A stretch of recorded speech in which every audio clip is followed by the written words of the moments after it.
Hello, I'm Jerry Gilroy. You're very welcome to another show from the team here at Off the Ball. Before the podcast starts, I want to let all you rugby fans in particular know about a great offer we have from our friends over at NordVPN. VPNs are becoming more important than ever. Why? Well, they help keep you safe from hackers, they keep your identity safe, they allow you and the family to watch content from all over the world by changing your virtual location with just one click. Very handy if you're trying to watch the Super Rugby in New Zealand. NordVPN is also the fastest VPN, which means you'll never be left waiting for a stream to buffer. So go to nordvpn.com/rugbynord or use the code RugbyNord, that's RUGBYNORD, all one word, to get a 2-year plan plus a bonus gift with a huge discount. I've been using this for the last few weeks. It's really idiot proof. On the phone you just install the app, sign up, and you can switch it on or off with one click. Super handy if, say, you miss a goal and you need to check it on the Twitter account of a foreign broadcaster. This video is not available in your location. You don't need to see that message anymore because at the touch of a button it is available. It also works for signing up to accounts in other countries and generally makes you feel a bit better browsing whatever it is that you want to browse. So that's my impression of using NordVPN, unlike taking on the All Blacks in the Rugby World Cup final, if we ever get there. NordVPN is also risk-free, so if it's not for you, you've got a 30-day money-back guarantee. Now, enjoy the show. The Football Pod with Paddy and Andy. There was a young guy on it that was on the under-20s last year. He turned around to me halfway through the game because you're too old. I was like... He was backing you. You're his coach. Tell me you dropped him. Download the OTB Sports app and subscribe to the GAA podcast feed now. The OTB Podcast Network with Get Set Go. Car insurance is boring, but saving money bounces it into brilliance. Enter promo code SPORT and save €40 off your car insurance with getsetgo.ie. And Aidan Walsh's interview afterwards is one of the highlights of the games, I have to say, for me so far. Brilliant. Yeah, that's one of the key things, is that himself and Michaela, just even if you just keep it to that family just for a moment, are two of the most likeable Olympians Ireland have ever had, and then you throw Kelly Harrington into the mix as well and you're just rooting for her at every step of the way. Like, I think Harrington, almost in her post-fight interview, there was a temptation to try and get her to speak about the real medal hopes that she has and how far she can go into this tournament, and she's got no interest in talking about it whatsoever. I'm not sure, is it the delay to the games maybe? Is it due to the fact that she's had to wait so long even before the delay to this game to actually be a representative for Ireland? But God, she is in the zone right now. She has no interest in any distraction whatsoever, and even entertaining the possibility of talking about a medal bout or any of that nonsense right now. She is here and is trusting the process, to use that phrase, at the moment, and she's totally dialed in.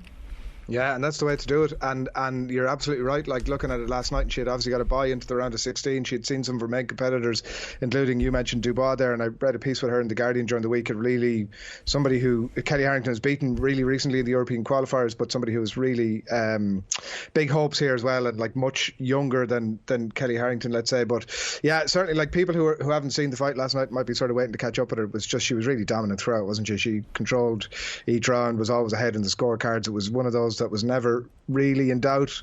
Like, I know Aidan Walsh towards the end of his fight was they were the commentator was saying that the referee was kind of giving him a bit of a finger wagging as to stop running around the ring necessarily, like, looking if you're ahead and there's medals on the line, you're going to do whatever the hell it is to get you over the line. But no, not with Kelly. She was really controlled. So we'll see. Like, there's just big few days to come. And the boxing team particularly, like, I remember over the previous few Olympics on, like, the team, we obviously had big teams in, they would progress, and as it was like they almost progressed in a very linear fashion, in that, like, you've had 6 going through and then 1 or 2 would get knocked out, and then 3 or 4 would advance and 1 or 2 more would get knocked out, and it kind of followed that pattern. But this game has been a little bit different in that we've had big amount of fighters exiting early on, but it does look as if the cream is rising to the top, hopefully over the next few days. Absolutely, and we've had the athletics up and running as well overnight. We're going to be joined by Cathal Dennehy from the Olympic Stadium in Tokyo very shortly indeed, but the main news really there is that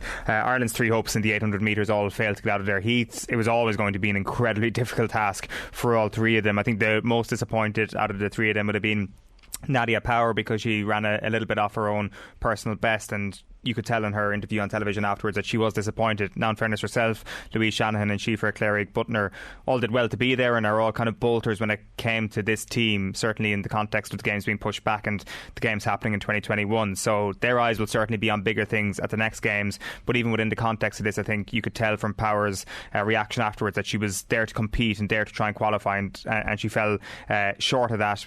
Tom Bardo showed up. He was in the lane right beside Carson Warholm for his 400 metre hurdles heat, which is an unenviable position to be in. We'll get Dennehy's take on that about, well, actually, is that an unenviable position to be in? Because he's going to be the guy setting the pace anyway, and once you're on his shoulder to a certain degree, you're going to power through. But he had to kick on quite a bit in the last 100 metres to ensure that he got second place in his heat to get a good draw for the semi-finals, and he'll go again in that. But it's an unbelievably stacked event, the 400 metre hurdles, and getting to a final from Tom Barr's perspective will be a really good result. In the sailing then, just to move it away from the athletics, Annalise Murphy finished 40th in race 10 in the laser radial, so as you can imagine, that is not going to be good enough to get her into position in the medal race. She has finished 18th overall. The top 10 get into the medal race. So I think Annalise's poor start and that unfortunate kind of tangling with the Fijian boat on day one has ultimately cost her, because she had a brilliant day yesterday, and maybe if she'd started better and finished better and with a bit more fortune, she could have made it into the medal race. And then the 49ers, Rob Dixon and Sean Wadilove, were 9th in race 9 and 14th overall. They have 3 races tomorrow now, and they'll be doing the exact same thing. Try and make it into the top 10 and try and make it into the business end of things there. The other thing overnight that a lot of Irish eyes will have been on was the hockey, Ireland against India. India won the game 1-0, and probably deservedly so. They could have been in the lead at half-time. Aisha McFerrin, the true possibly world-class player that Ireland have, was the saviour once again. She kept the score down against the Dutch a few days ago, and she was brilliant again in the first half, but India did find their winner in the second half, and Ireland will now need to beat Team GB tomorrow to get through to the next round, which is what you want, Adrian. You want just those high stakes and a little bit of magic dust on that event tomorrow. May as well lose to India tomorrow to ensure that Team GB game is a do or die game. Yeah, we'll see. Like it's been actually, even when you mentioned the sailing there, it's been not been a great games for the viewer at this end of the world. And I know that some of the athletics obviously will slip into a point where people might actually be out of the scratcher and won't have to get up in the middle of the night. But like, I remember the way that we followed Annalise, for example, at the previous games, and you knew it inside out. We were joking about it at the start of the Olympics, that you knew about the upwind and the downwind, and she should have taken the lee side or whatever it would have been. And it's just, we haven't had that same investment, and it looks like maybe going to have it now from that performance last night. She's been, I'd be interested to hear from her afterwards and get her take on it, and technically why it all fell the way it did. But she's been, like, from the highs of finishing in the top 5 across a couple of races to been right out of the mix. It must be an incredibly tough. It must have been incredibly tough games for her.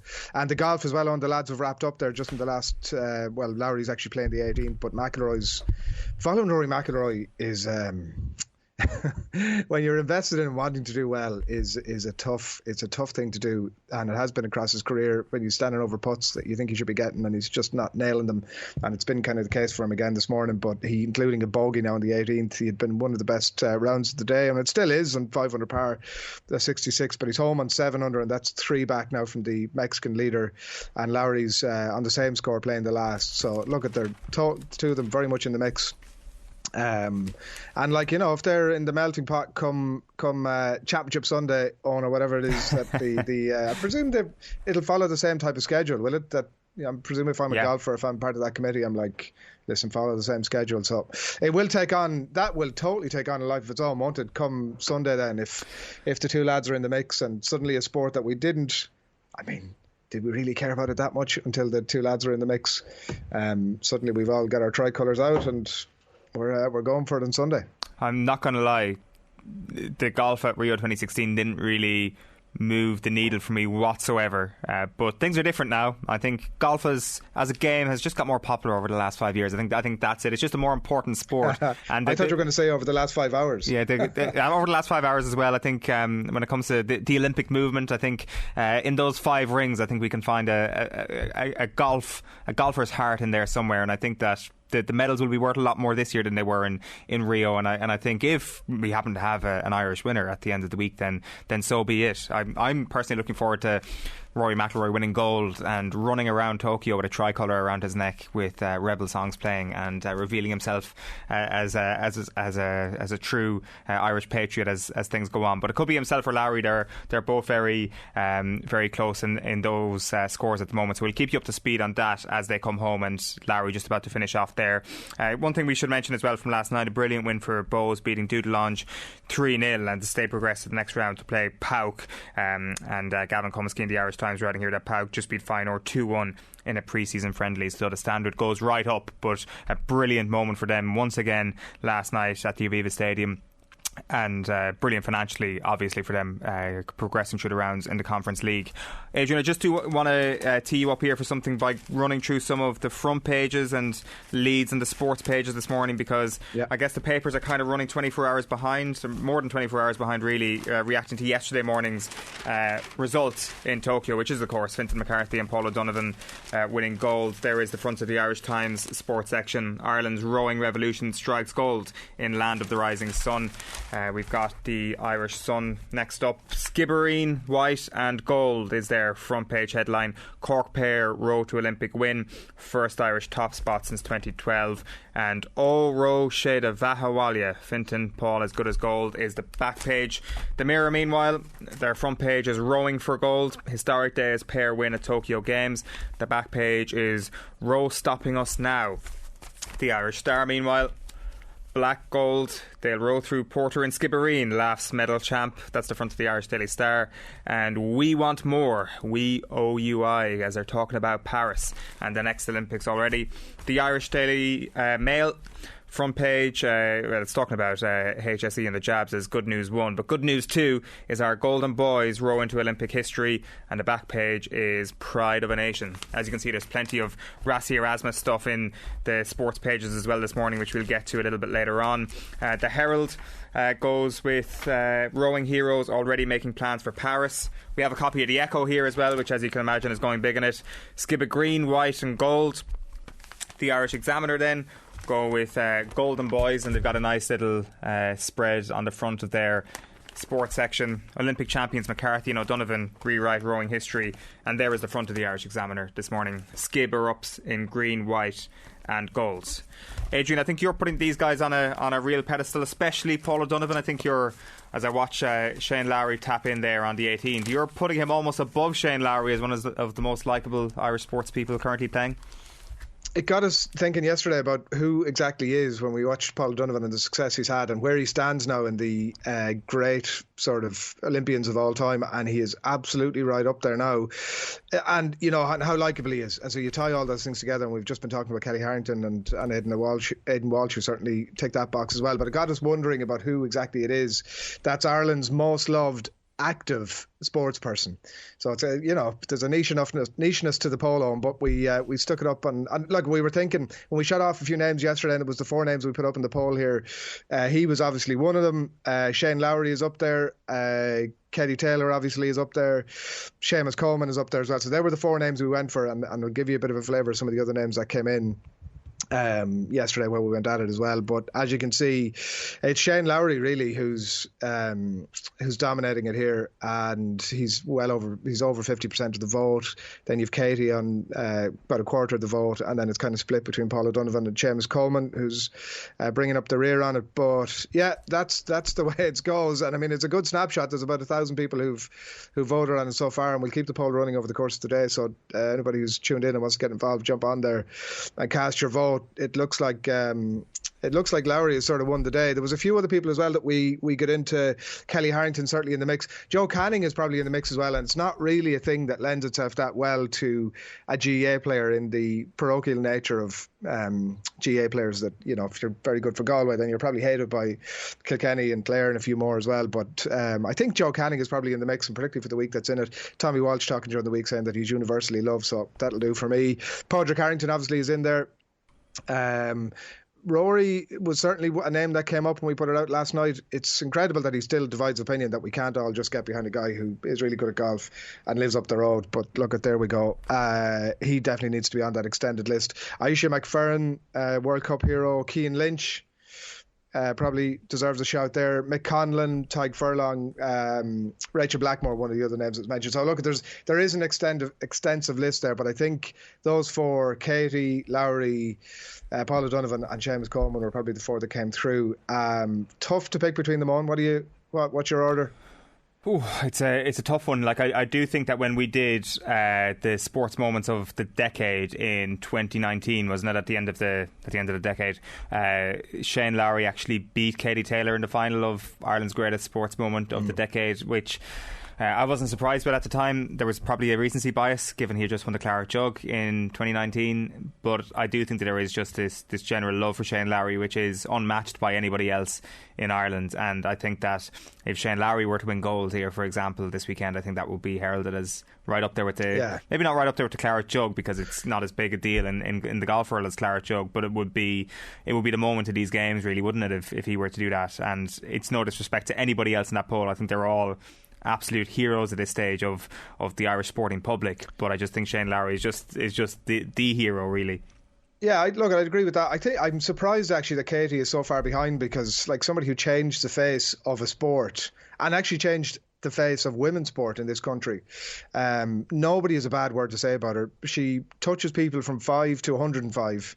She's very charismatic when you meet her, and I am actually surprised that she's not further up the list on, to be honest with you, because of everything that she's achieved. I think that, like, I know that she says herself about the stuff that she's achieved after 2012, but I do think that that's the headline of her career, to be honest with you. Like, the fact that she was responsible, let's call it as it is, for having the sport in the Olympics to begin with, and then to go on and win it. So I think that that's certainly the big appeal around Katie. But like with Shane Lowry, he's you, you're him. That's the Lowry appeal for me. Like, he came from nowhere, obviously, in the Irish Open. We all felt a part of that win.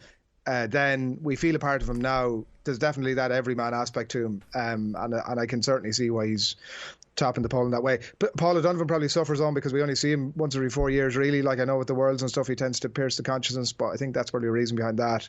And Seamus Coleman benefits, conversely, from not having gone to United or Liverpool, because then he doesn't cop the hate from everybody else. So he benefits probably from staying at Everton.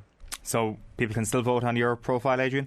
Yeah, hop on there, and we'll keep the poll rolling till this evening, probably. Okay, we are going to Tokyo in just a moment. It is 7:47 on this Friday morning. OTB AM is brought to you by Gillette. Good morning, start with Gillette. Put your best face forward with their new and improved razors. Let's have a look at what's coming up over the course of the next couple of hours. Irish Athletics in the company of Cathal Dennehy coming your way in just a moment. We'll be chatting about the boxers overnight as well. Aidan Walsh securing a bronze medal at least. Kelly Harrington progressing in comprehensive fashion. Ronan Mullen will be with us to analyse both of those fights. And look ahead as well to Kurt Walker, who, let's not forget, is fighting on Sunday morning for a bit of a Super Sunday at the Olympic Games. Olympics latest then, Will O'Callaghan coming your way at 8:20. Anything you might have missed, he'll be bringing you up to speed.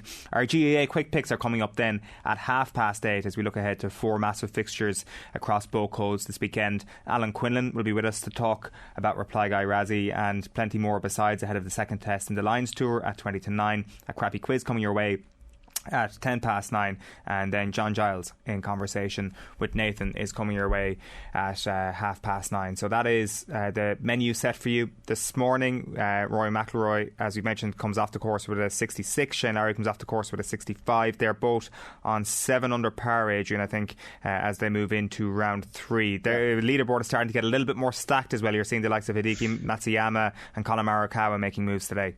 Would love to have seen McIlroy just hang on for that par on the 18th. And that you're hoping now almost that Carlos Ortiz comes back to the pack a little bit. You know that you don't want to be tomorrow. He's already in the clubhouse today with a brilliant round 65. But you'd like to have seen McIlroy maybe a little bit closer. But look, you'd always say with him, if he's within touching distance, he's got a shout, and we'll be more interested now than we were when today started out. That's for sure. What else are you looking forward to this weekend? That's probably going to be right up there. I'm looking forward to seeing the fact that the athletics are now kicked off. So I'm looking forward to, like, there is definitely something a bit more special, and we'll talk to Carl about when he's on, but there's definitely something a bit more special, I think, about the Olympics when it becomes less fragmented, in that it's not at 100 venues anymore. It's all getting very sort of, the circle starts to close in on the main venue, and I think that there's something a bit more special about that. So looking forward to getting into that, yeah. We can go to the main venue right now. Cathal Dennehy, good evening to you. How are you keeping? Very good. It's absolutely lashing rain as of the last 45 minutes in Tokyo, so it feels very Irish here in the stadium.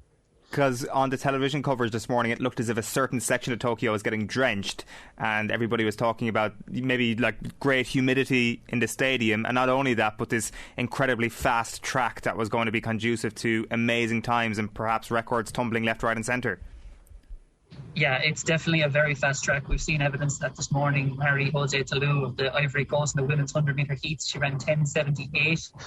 Elaine Thompson of Jamaica, the reigning Olympic champion, ran, I think it was 10:82, and she was jogging. I mean, there's athletes, certainly spikes and new footwear technology is playing a role, but there's no doubts that this is a fast track. And generally, I mean, 90% of the time here, the weather has been ideal for sprinters. They love it warm. Distance runners, not so much with the humidity, but it's perfect for fast running. I think we're going to see some lightning times over the next 2 days as those 100-metre finals get going. Let's talk about Tom Barr. Were there any nerves on your part watching him come home and on that home stretch? I guess he was helped a little bit by knowing that Warholm was right beside him.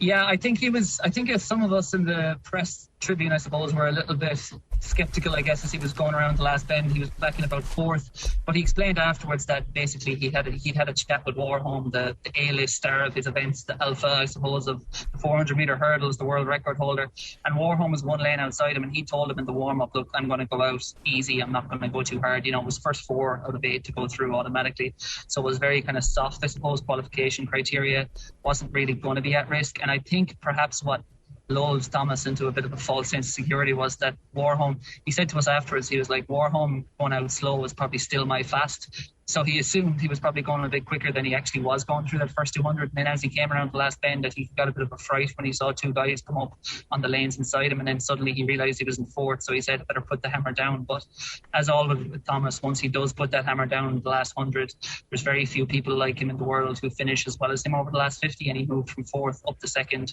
automatic qualifier. And also what helps is it gets him a good lane for the semi-final. He was quite pleased with it. The time was nothing special for him. Not bad, not particularly good, 49.02. He's run 48.39 already this year, but, you know, early morning, first time in the stadium, drowned in sweat with the humidity and the heat that was here this morning before the rain broke. I think he'd be quite pleased with it. And I was saying to him afterwards, like, you know, just looking back on 2 of his best championships, the Europeans in 2018, the Olympics in 2016, from his first round to his second round, he took off about 7/10 of a second both times.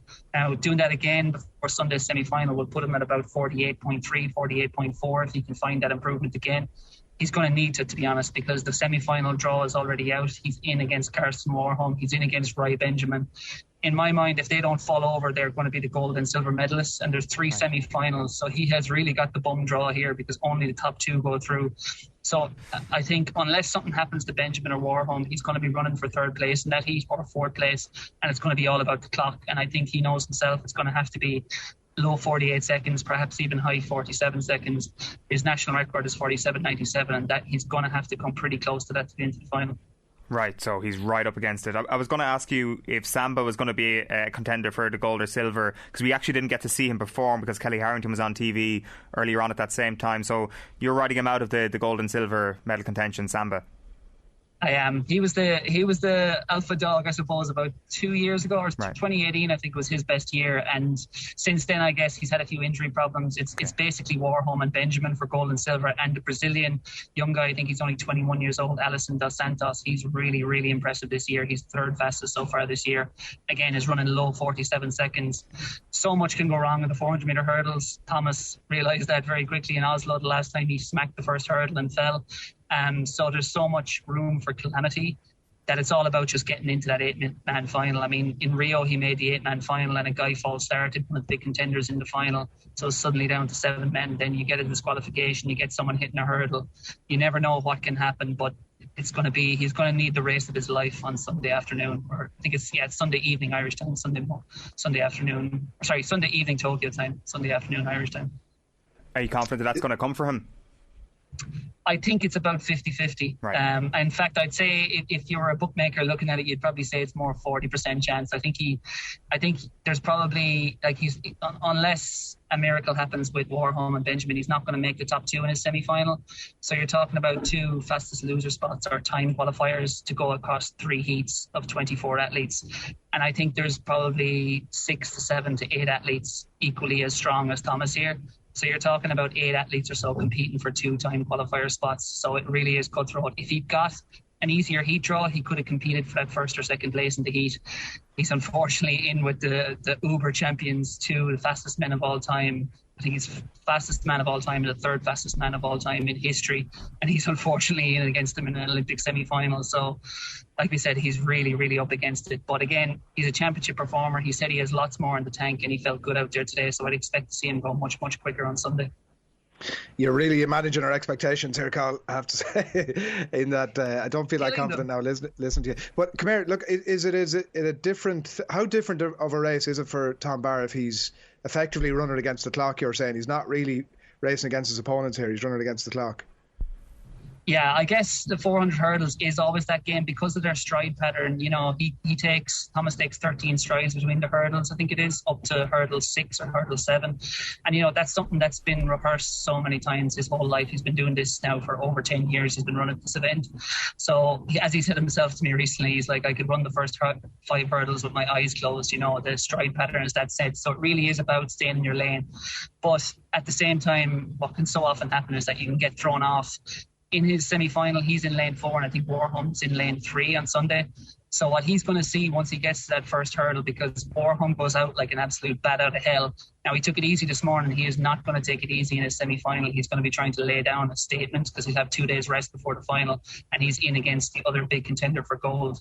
So I think Thomas is going to see Karsten Warholm come up on a lane inside him after about 50 metres, and the key is then really not to panic, to be aware that will happen and to just run his own race. Like we said, it's more than likely going to be a race with 4 or 5 other men to get that 3rd place, to get that 4th place, and then to check the clock and just hope for the best. But like I said, I wouldn't be hugely confident he can do it, but I would certainly not be betting that he wouldn't do it at the same time, because we've seen time and time again, once Thomas gets on the big stage, and he, of course, with no fans here, it doesn't really feel like the big stage, even if it's a beautiful, massive stadium. But once he does get into high-pressure situations, he tends to thrive. So I think a lot of people will be waking up on Sunday morning and hope he does the same again. Yeah, it's going to be an unbelievable couple of days in that event. Just to go through some of the 800 metres, then I guess Nadia Power on the post-race interviews on television came across as the most disappointed. Yeah, Nadia was certainly, you could see the, I mean, maybe devastation's too strong a word, but it's certainly huge disappointment. Again, it was only later, probably when we were chatting to her, that she did mention that she was sick last week at the holding camp. She spent a few days in bed, and then she immediately followed that up with, I don't want to use it as an excuse, because it's not an excuse. I felt better by the end of last week. I think it was good to see that, you know, she was like, look, maybe mentally it threw me off, but she said physically I was back to normal.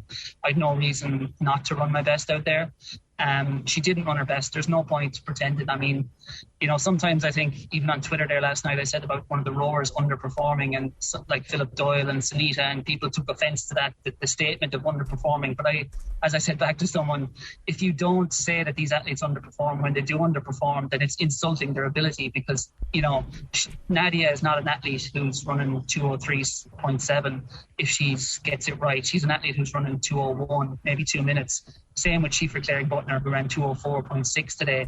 She's an athlete who should be running around 2:01, certainly 2:02, and that's the expectation she would have set for herself.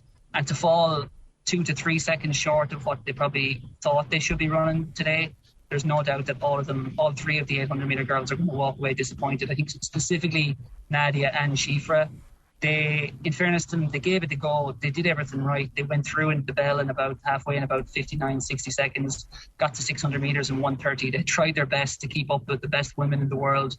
But there's really, sometimes it's just, there's no reason for it. You know, they gave it their all. They got to 650, and then the tank just ran dry, really. And they had very long last 100 metres trying to get to the line. But that maybe they could have paced it a bit better. Maybe they could have gone off a bit easier. But then you're essentially saying, in that scenario, I have 0% chance of qualifying. I'm not even going to try to qualify and make the top 3. And they didn't do that. They gave it a go. it didn't work out. Sometimes it's just a question of talent. Sometimes for them it's a case of, I guess, progression in their career. They're not quite strong enough to keep up. They don't have the years of training that some of their rivals do. And I think we will see a lot of these girls. They're young enough. We will see them back at World Championships next year in Eugene, over in Oregon. We'll see them at Europeans in Munich next year. And we'll certainly see a lot of them back in Munich. And I think for the experience, for this weird pandemic games experience they'll all be the better for it. How much of it is going to come down to, in those future meets that you talk about, just to learning the street smarts and learning almost what this level is like? I mean, there was a couple of unfortunate moments maybe in Shifra's race where she kind of clipped an opponent's heel, I think actually twice in the race, and maybe just with a bit more of an aggressive race position, which probably comes with confidence, that doesn't happen in future? Yeah, I think that certainly... it's something that has happened to Shifra a few times, both today and at the European Indoors. She was kind of almost running into the back of people. And I guess it was surprising for her because she is a product, I guess, of the NCAA system. She went to Villanova University. And if there's one thing that teaches you, it's race craft. You're in against so many athletes who are better than you. You're racing, I don't know, probably 20 times a year you might be racing. So you really do learn how to maneuver around the pack. Shifra today, maybe it wasn't her fault. I just saw those stumble moments like you mentioned. I'm not sure how at fault she was for them, but it's certainly, when you're in a situation like she was in where, even if maybe you run your best, you might only get 5th or 6th. You really do have to do everything right to have any shot of being competitive. And unfortunately, those little errors, that little quarter second or half second, they might have cost her. Ultimately, they were the death knell for her chances. And when it came to what Nadia Power was talking about afterwards, she just said she felt she didn't really have the legs at a certain point. And I guess, does that come down to almost not knowing where you're at until you actually race at a level like this? And I guess when it comes to Paris and all the big meets between now and then, she will have had the experience of the legs going or the legs not being available to her and kind of knowing how to manoeuvre that situation in future. I think so, yeah. I think people have to remember, I suppose, with Nadia, that this is essentially her first year as a real full-fledged senior. She won a European under-23 medal 2 years ago, and obviously pandemic paid to everything last year. And then she came out earlier on this year. She ran 2:00.9 to break the national indoor record that was quickly broken by Shifra over 800. And she got so much well-deserved, I guess, exposure for that and attention for that and praise for that. And it was a brilliant breakthrough. But I think ever since, for whatever reason, and I'm sure probably Nadia and her coach, Enda Fitzpatrick, are probably the only people who really know it, she just hasn't quite been able to hit the same level outdoor. That sort of 2:01, 2 minutes kind of times that she was able to do indoors. And I think they'll probably learn a lot from it though. And I think what we're probably seeing with some of those 800 metre women was that the new qualifying system probably just took the edge off a lot of them. Nadia had been pretty safe ever since March, but not entirely safe under the ranking system to qualify. Shifra Clary-Butner was very much not safe. Same for Louise Shanahan, who only qualified on the last weekend. They had to go running around Europe throughout May and June to try and get their qualifiers under that world ranking system. And I think by the time they got here, I wouldn't say like a case that they were cooked, but certainly if you're preparing to peak on a championship, ideally you wouldn't be traversing Europe, I suppose, for most of May and June. But again, they didn't have much choice. If they wanted to be at the games, that's what they had to do. And I suppose on a positive note as well, I mean, Louise Shanahan is, she wasn't happy with her time. She ran 2:03. She was probably a lot closer to the field than Nadia and Shifra were, but she came through. And I mean, what a breakthrough it's been for her this year. She ran 2:01 indoors. She wasn't going to be going to the games all along, and then pulled it out of the fire on the weekend of the national championship. She won nationals, got big bonus points there, and then she went to Lucerne 3 days later and ran a time quick enough to just sneak in on the rankings. And she came through today, and I think she was a great example, Louise, of it doesn't always have to be about qualifying or even running personal best sometimes. And I'd be hesitant to say that they're happy to be here, but in some cases an athlete as young as her and as progressive as her should walk off the track, and even if they finish 7th, they should be smiling as she was and be extremely proud, knowing that this wasn't even on the radar 6 months ago, and now she's an Olympian. As she said, if the worst thing that happens today is that I became an Olympian, so be it. That's a pretty good day. And I think now it'll be great to watch them looking towards Europeans next year. I mean, the Brits, they have a couple of athletes now running in the 156s, 157s. They've taken it up such a high level But there's no reason that all three of those girls who ran the 800 metres today can't be looking towards the Europeans next year and saying, I can be in the 800 metre final, and looking towards the World Championships and saying, I can make the World Championships semi-final. And then maybe thinking 3 years down the line, can I possibly get good enough to make an Olympic final? And they'll have learned a lot today. For sure. The one other event that kind of caught our eye just watching on television this morning, Cathal, were the heats for the women's 100 metres. I mean, over 100 and over 200. I think we're set to have some unbelievable battles over the next couple of days. We saw Dina Asher-Smith's first run out, for example, slightly beaten narrowly in her heat. Who impressed most across the heats for the 100? Because we only got a few of them on TV. Yeah, I mean, Marie-José Tallou of the Ivory Coast was really impressive, 10:78, which is just an astonishing time. But I think the big comeback for me was probably Elaine Thompson-Herah, the 2016 Olympic champion from Jamaica in the 100 metres. She was kind of always second fiddle until 2016 behind Shelly-Ann Fraser-Pryce. Now, it's going to be a really interesting final. I don't think the final is at 1:50 p.m. Irish time tomorrow, so it's a nice, friendly, I suppose, sociable time for all the Irish people who can stay up half the night. And again, the men's final is lunchtime on Sunday as well at the same time, so it'll be those kind of blue ribbon events of the games to not have to get up in the middle of the night to watch them. But I think it's going to come down to, despite what Tallou ran today of the Ivory Coast, I think it's going to be a Jamaican head-to-head. And it's going to be the sprint queen, the two-time Olympic champion, I think four-time world champion Shelly-Ann Fraser-Pryce versus the reigning Olympic champion Elaine Thompson. I don't know who's going to win. The one thing I know for sure is that Shelly-Ann Fraser-Pryce is going to lead to halfway. They call her Mommy Rocket. She's the mother of a child as well. And she absolutely rockets out of the blocks. There is no one in the world, there's no one in history no female sprinter who's ever started like Shelly-Ann Fraser-Pryce. She'll be in front after 30 or 40 metres, but then Elaine Thompson has the better finish. She has the better last 40, 50. She'll be mowing her down. And to be honest, I have no idea who's going to win. I suspect, just going off championship calibre, that it'll be Shelly-Ann Fraser-Pryce, but that'll be a cracking race to watch. And to be honest, I think it's actually the race I'm probably looking forward to it a lot more than the men's 100 metres, even though the men's generally gets the most hype. But in the post-Bolt era, we don't have that kind of A-list star. Trayvon Bromwell will probably win the men's 100 metres. Again, like Shelly-Ann Fraser-Pryce, got the best start, can bring it home and has some championship pedigree. But I think in the women's 100 metres, you have those two truly all-time greats of the event in Elaine Thompson and Shelly-Ann Fraser-Pryce going head-to-head. And then you have people like Dina Asher-Smith, Britain's golden girl, of course, and then Tallou coming out of nowhere as well. So that's going to be a hell of a dust-up for the medals. Yeah, it's going to be a brilliant couple of days. What is it like in the stadium, Cathal? I presume it's fairly impressive. It's very impressive. It's beautiful. Thankfully, they painted the seats a different colour as I look around here, so it doesn't look like it's as empty as it is. But I think the silence is still quite eerie. Even talking to some of the people from World Athletics yesterday in the media centre, a lot of them were kind of saying that, like the swimming has kind of got away with a little bit of an atmosphere because athletes are able to go watch, and being an indoor venue, that noise is kind of exacerbated. Obviously, it's open air here, and there's not going to be that. A lot of the athletes who've competed will already have to ship out of the village and ship out of Tokyo within 24 or 48 hours. So there's not going to be that many athletes here. And obviously there's no cheering in the press box. So there's not going to be much of a cheering or much of an atmosphere. And Thomas Barr kind of said he came out this morning and it felt a bit weird. And he was looking around just to try and find an Irish face. And it was actually the photographer, Brian Keane, was the one he saw. So he was like, right, at least I've seen one Irish person. It kind of feels more like a familiar championship setting.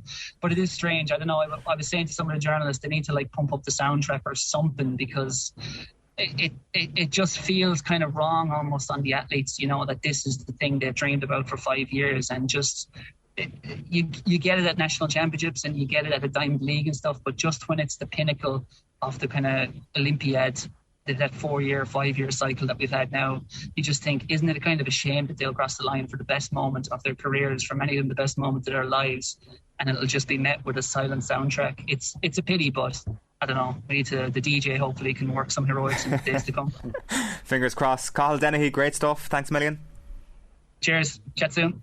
Cheers. Cathal Dennehy there, athletics writer in Tokyo, live from the Olympic Stadium with us this morning. There is plenty still to come for you here on OTB AM this morning. There is a simmering beef in the build-up to the second test for the British and Irish Lions against South Africa. Rassie Erasmus and that extraordinary hour-long video released privately, well, sort of privately, publicly, but under a strange username on Vimeo yesterday. We're going to be getting stuck into that, and the match preview indeed with Alan Quinlan and our own Stephen Kibsey-Green, our in-house South African man, over the course of the next couple of hours. Next, though, we're reacting to another guaranteed medal for Ireland in the boxing ring.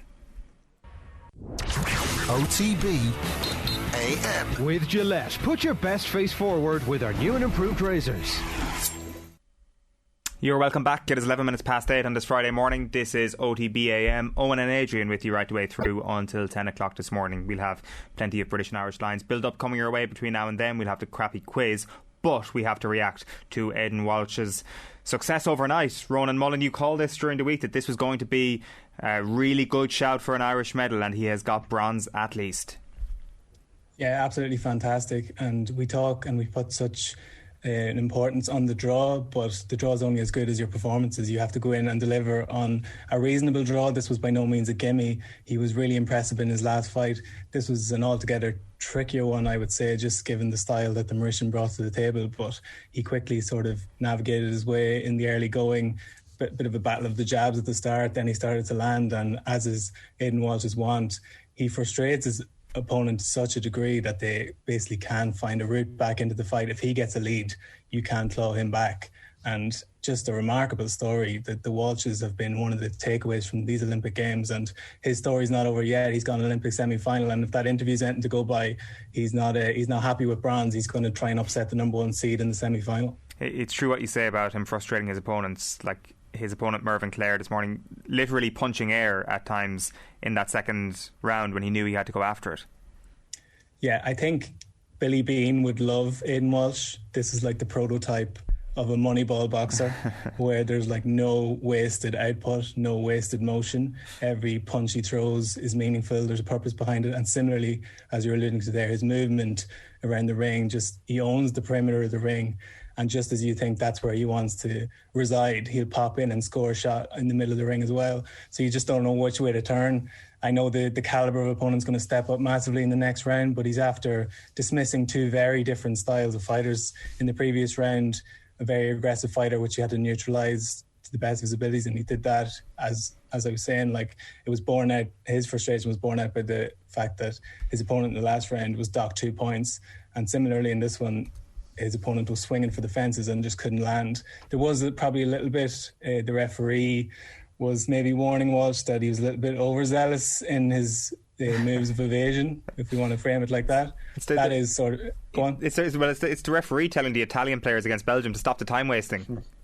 Yeah, 100%. I know, and it's such a sprint finish. Amateur boxing, and some of the fights at this Olympics have been crazy, like the way they've toed and froed. But I found, for the most part, in the Irish fights, whatever the pattern established in the first couple of minutes tends to define the fight. That's just the way the judges seem to be scoring it. And Aidan Walsh knew with that first round in the bag, and the second round was a little bit dicey, but with that one too, by the time it got to the deciding stanza there, he knew it was just a matter of staying on his feet. If he stayed upright, it didn't matter what the judges thought. So just unbelievable. As I think Neil said on Twitter, if it wasn't for Skibbereen and Belfast, we'd be a little bit goosed, but they've delivered massively for us. And just as I said, the story's not over yet. And boxing, having come on with Nathan on Monday on a bit of a downer after watching 2 defeats that morning, like we're very much on an upward curve now, I think. The morning to your own, and looking at the interview afterwards, it's brilliant. If anybody hasn't seen it, definitely catch up on it today. It'll do your heart an absolute wonder. It's a brilliant thing. But just he made a really interesting point about the coaching that jumped out to me about the two lads, and it's a bit like being in a computer game, and he's just acting out their orders. And we were all so concerned, obviously, after Billy Walsh left, and it's distant past now, but like a word for Zara Antia and John Conlon, what they're doing and their influence on Aidan Walsh and across that team. Yeah, totally. Like my dealings with Zara, and more specifically with the products of his coaching. So that's everyone from Eric Donovan to Ken Egan. They just sing his praises to the hilt. And while Billy Walsh was like the mastermind, a great facilitator for boxing and pieced everything together, I think when it got down to the granular detail, it was Zara that like kind of transformed things in the noughties for Ireland and into this decade as well. So It's going to be very interesting, and I don't want to get too ahead of myself here, but when Kurt Walker's fight hits the TV screens at the weekend and Zor and Billy Walsh go head to head, I think everybody, that's almost like a great side attraction. As much as appetizing as that fight's going to be in the ring, I think there'll be a little bit of, I think more so than ever, we'll be listening to those corner instructions in between rounds. Yeah, that's going to be absolutely intriguing. What is it about Zor Antia? Like, technically, you're looking at it to the rest of us who just get carried away with enjoying the event, but you who are into the technical side of it, what is it that he does for them? I think the best thing he does is he doesn't try and implant his philosophy on the fighter if it doesn't suit them. So, like with Aidan Walsh, and you kind of alluded to what he said there in the interview, that he's got the skills to carry out the game plan, which he did, which was box and move, get in and out of range, and score like metronomically amateur boxing 101, score, hit and don't get hit. If this was a pro fight, it'd probably be slightly different, but that's what Zor knows. And similarly, the likes of Emmett Brennan, that's not the case. Emmett, though he had been a counterpuncher earlier in his career, is very much a pressure fighter now, and that's what got him to these Olympic Games. So the best thing, and what you can preach to him, is he cuts his cloth accordingly, and that's the best thing about any coach. There have been, and you see it in other countries, where every fighter fights the exact same way, and while that tends to bear fruit in countries such as Cuba, it's a very disciplined format of training, I think what we have is probably a greater array of styles, and I think that's been central to how successful we've been at Olympics, like across the board. How good is Pat McCormack then, the British opponent that Aidan Walsh is going to be fighting on Sunday? Well, I loved Aidan Walsh's interview. We could talk about the interview itself all day, but saying that Pat McCormack is fighting Ireland's Aidan Walsh, and that's the way he has to look at it. Pat McCormack will be, and I feel like I say this every time, a prohibitive favourite going into this fight, just off the resume. He is the number one ranked fighter in this division. I think his roll of honour is something crazy. I think medals at Commonwealth Games, world silver medalist, I think 4 medals at European level, 2 golds and 2 silvers. So, just on the basis of that, he will be a favourite. I watched this fight earlier on.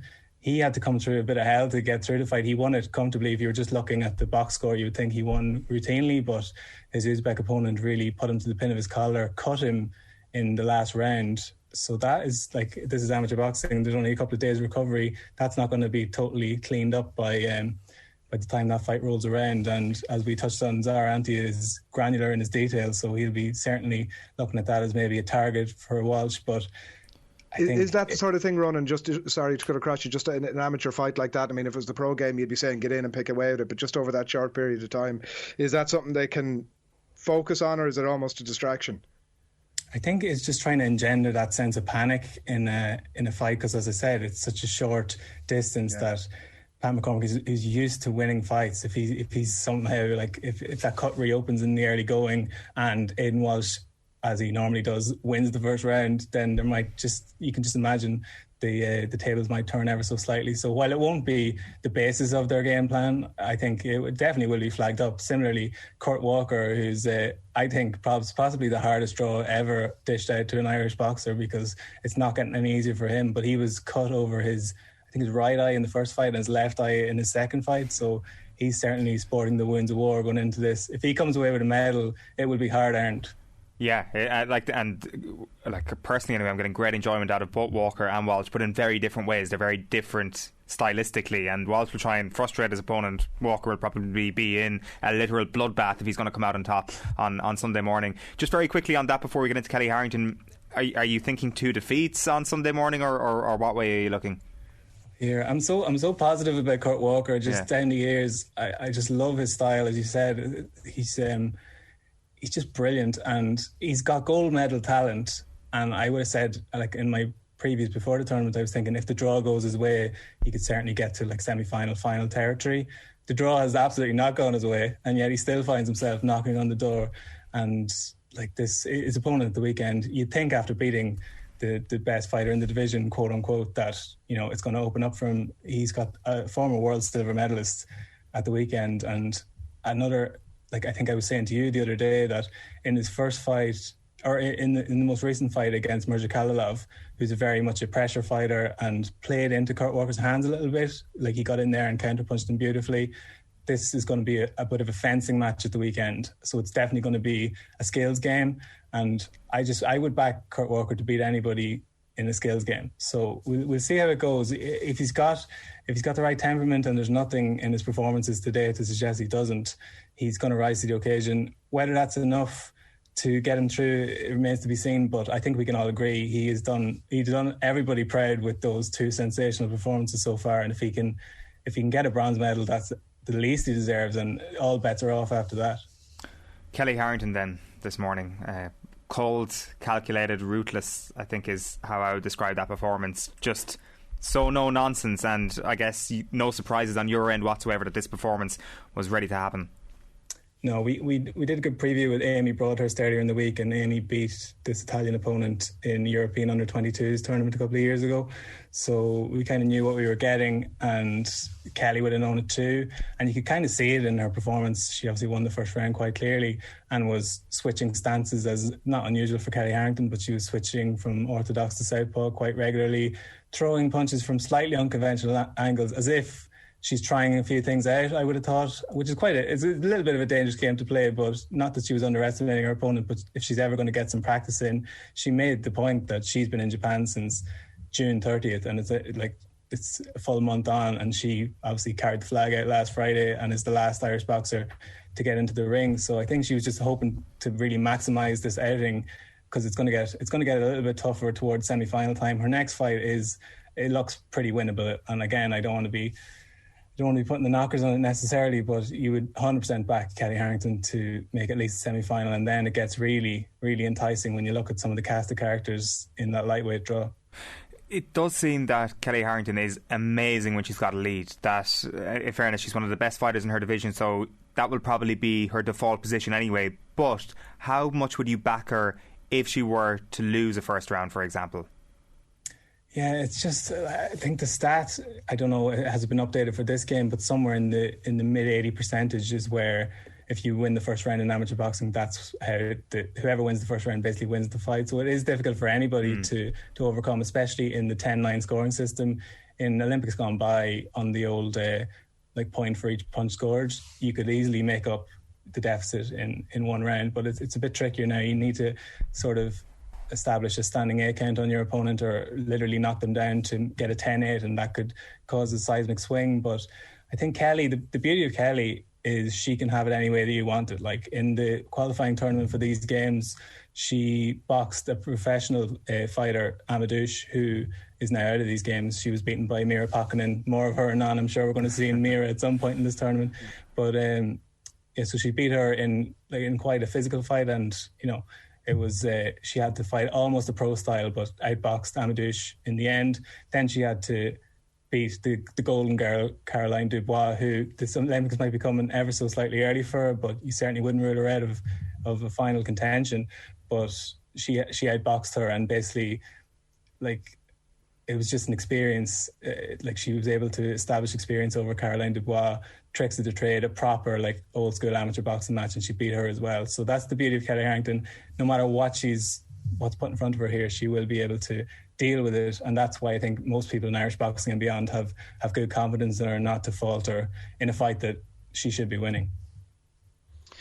Dubois wrote a good piece in The Guardian during the week, Ronan, a smashing piece, and spoke in great detail about Harrington and absolutely wanting another crack at her. As you say, they met obviously in the European qualifiers in June, and there's a big age difference between them, a big sort of experience difference in them as well. Is that the way we're headed with this? How does the draw work out? And just talk to us briefly as well about, is the Moroccan in the next round? So it's Algeria in the next round. Khalif, who has done decent things at African level, but nothing major on the international scene. So barring any banana skins, you would hope Kelly would navigate that one okay. And then you're in semi-finals, so you're talking Caroline Dubois there, or the Thai opponent, who Kelly beat in her World Championship victory in 2018. So whatever way you look at it, that's going to be a difficult semi-final. And Olympic medals are hard earned, so she's going to have to, if she wants to be competing for gold, that's the kind of hurdle you have to overcome. So I think we're all looking forward to that one. It's really getting into the business end now. Sunday is going to be thrilling for Irish boxing fans and Irish sports fans. Those two fights, Kurt Walker's and Aidan Walsh's are virtually back to back. I think 3:30 a.m. followed by 4 a.m. So, and a bank holiday weekend, lads. So I think everybody can justify getting up to watch that one, and then Kelly into Tuesday. So quite a triumvirate of fights. And yeah, I think they all have daunting opponents. As I mentioned, Kelly's probably looking more towards the semi-final for her stiff test, but the other two lads are right up against it on Sunday. Ronan, enjoy every little bit of it. We'll chat to you again on Monday morning, I hope. All right, cheers, lads. Cheers, Ronan. So Sunday morning or late Saturday night, depending on what way you want to look at it, is going to be a momentous morning for Irish boxing and brilliant opportunities for everybody involved in that. Right, at 8:26 on this Friday morning, it is time for our GAA Quick Picks. Some of these critics, these pundits, I absolutely adore them lads. I have unbelievable time for them, but they're a great bunch, but it's not acceptable. I'd like to play the hard man when they're on it. It's not very pleasant when you're trying to manage a team. All you're looking for is a bit of civility and a bit of decency, but they just dismiss you like you know, you have nothing to do with the bloody occasion. Yeah, time for our GAA Quick Picks. This is what we do every week as we look to preview the weekend's action in very accurate style. But there's only one man really who's involved in this who's been accurately predicting what's going to happen over the next little while. That man is Adrian Barry. And Adrian Barry, as we can see on our leaderboard, is well ahead of us, and he has been kicking all of our asses really in terms of his predictions throughout the last couple of weeks. So let's have a look at the predictions table. There I am in last place on 34 points. Tommy, you're in third place on 35 points. Will, you're in second place on 36 points. And Adrian Barry keeping your 3-point cushion. But the lead has narrowed a little bit between you and Will O'Callaghan, that is, because Will, you were the only person who correctly predicted that the Rebels were going to do the business last week, in the hurling that is. Yeah, well, look, it's tight at the top, lads. 3 points is no lead at all when we've got bonus points on offer this weekend for the margin of victory. And I think we've got about 8 fixtures left for the season now. I think there's plenty of time for all of us to catch up with Adrian Barry between now and the end. And this weekend might well be a moving weekend for us. I think so. Adrian, are you getting nervous? No, I'd consider that my wobbly week on, to be honest with you. Right. And if I've come out of it with a 3-point lead, I'll take it. Yeah, Tommy Rooney, I think congratulations is in order to you. The only person who put a double figure Kerry scoreline on their win over Cork, and in fairness, you didn't even get to halfway to the actual eventual scoreline, but still you were the only person who went double figure, so fair play to you. I will give you that credit, considering I didn't have the balls to go there myself. You were unlucky, but I can't imagine you'll make the same mistake this week. You're going to make what mistake again this week? I said you can't make the same mistake this week. Well, Kerry aren't playing this week, thankfully. Well, with the Dubs, there's no way you could possibly play conservative one more time. Well, we shall see. Let's get into the hurling picks, I think, first up this week to have a look at what people are going for. So 2 quarter-finals up for decision this weekend. They're both on tomorrow. Waterford against Tip and Dublin against Cork. So Waterford against Tip, first of all. We can see the predictions here on screen. Adrian going for Tip by 6. I'm going for Tip by 2. Tommy's going for Tip by 5, and Will is going for Tip by 3. So Tommy, talk us through your decision there.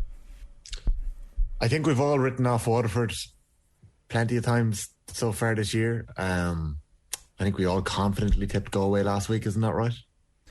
Yes. There was no one making any case whatsoever for Waterford, and halfway through that game last week, you were probably thinking, right, Waterford are here.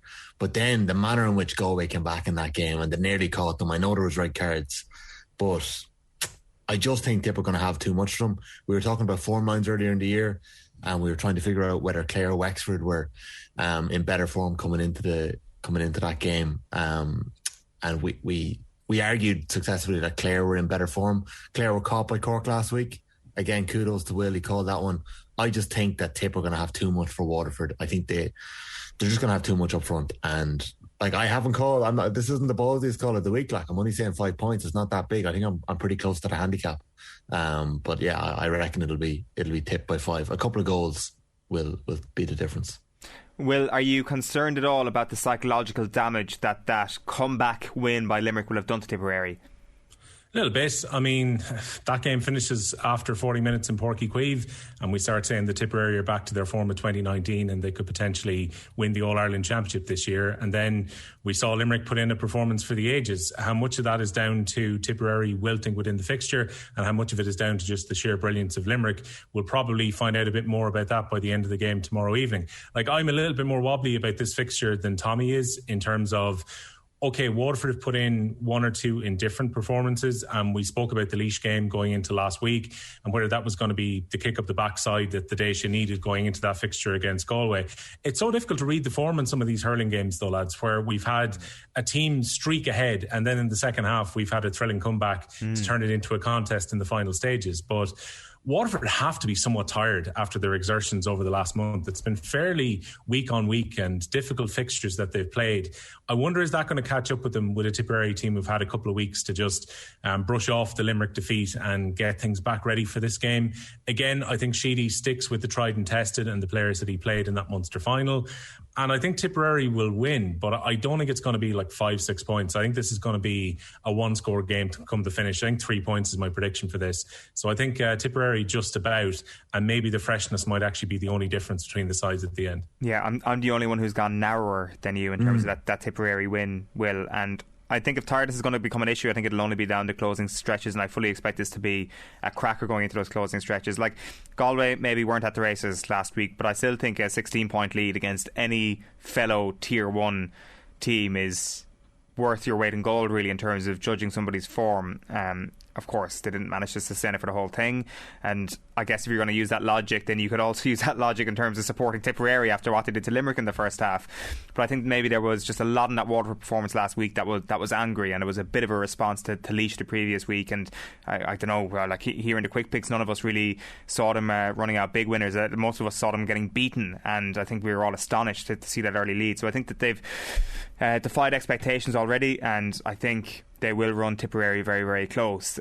Like, I guess the argument I'm making there should probably lead to me tipping Waterford, but I actually think in the end that bottom of the table, would you not take a chance? I've taken a slight chance in the football. Also, I'm playing honourably here. I'm putting in my predictions before I even look at your predictions, so I'm just staying true to myself. Right, okay. So, we've only your word for that one. Well, it's exactly. True. Well, you can take over the accumulation of tips next week, Adrian Barry. You are going for the biggest tip win of the four of us. I subscribe to your theory about it maybe getting the lead getting a bit stretched down the closing stages. I think Waterford have a tough enough year and a big enough year in a lot of ways, and I am putting a lot of store in the first half of the Limerick game, and I am slightly cautious about maybe reading too much into that, but I think that Tipperary will believe that they're very close to Limerick in a way that I'm not sure Waterford really are. So yeah, like I think that game will be fairly major fuel in the fire for Tipperary. I think they can take all the positives they want out of it, and Conor Gleeson is out, I think, as well. So I think it'll be Tipperary. Look, Will kind of touching earlier on with hurling, there might not be very much between the teams at times, but you can still end up with 6 or 7 or 8 points between them, and I think that will be what will happen this weekend. Out of the four of us, Will, you have gone for the smallest margin of victory for Cork. Are you nervous?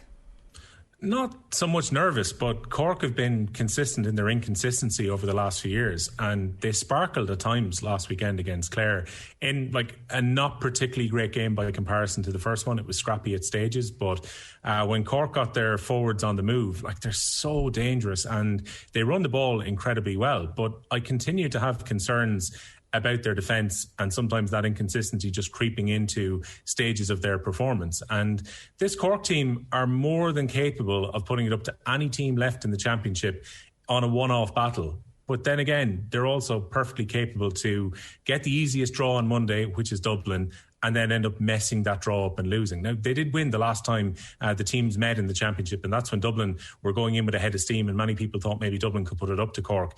I think Cork still win, but I don't see this being a huge margin of victory by the end. I can see Dublin sticking in with it. Dublin have actually had a pretty good year when you consider it, lads, especially with the Leinster final, to go in and have 4 players ripped away from your panel due to COVID-19 on the day of the game, and still to put it up to Kilkenny, you know, the team who've been within the top 3 in the country for the last 3 seasons.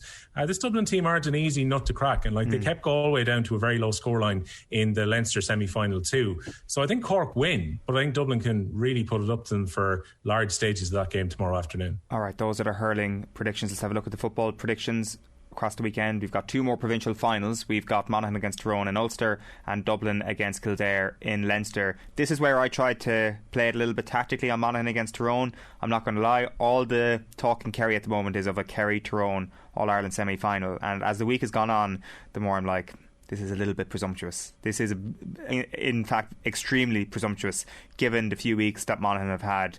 They are riding this awful wave of emotion that led to obviously an incredible performance in that second half against Armagh just a couple of weeks ago, the very day after the tragedy that they had in Monaghan GAA. That is something that seems to not be holding them back. It seems to be almost inspiring them in a really awful way, if you want to put it like that, over the last couple of weeks. And I think there is another massive kick from Monaghan coming this weekend. I think that if Tyrone are going to win this Ulster final, they're going to do it with a very slight scoreline, first of all. And I know Will and Tommy, you've both gone for Tyrone by 2 points, and you don't see this being a big win for them either, and I don't think many people will.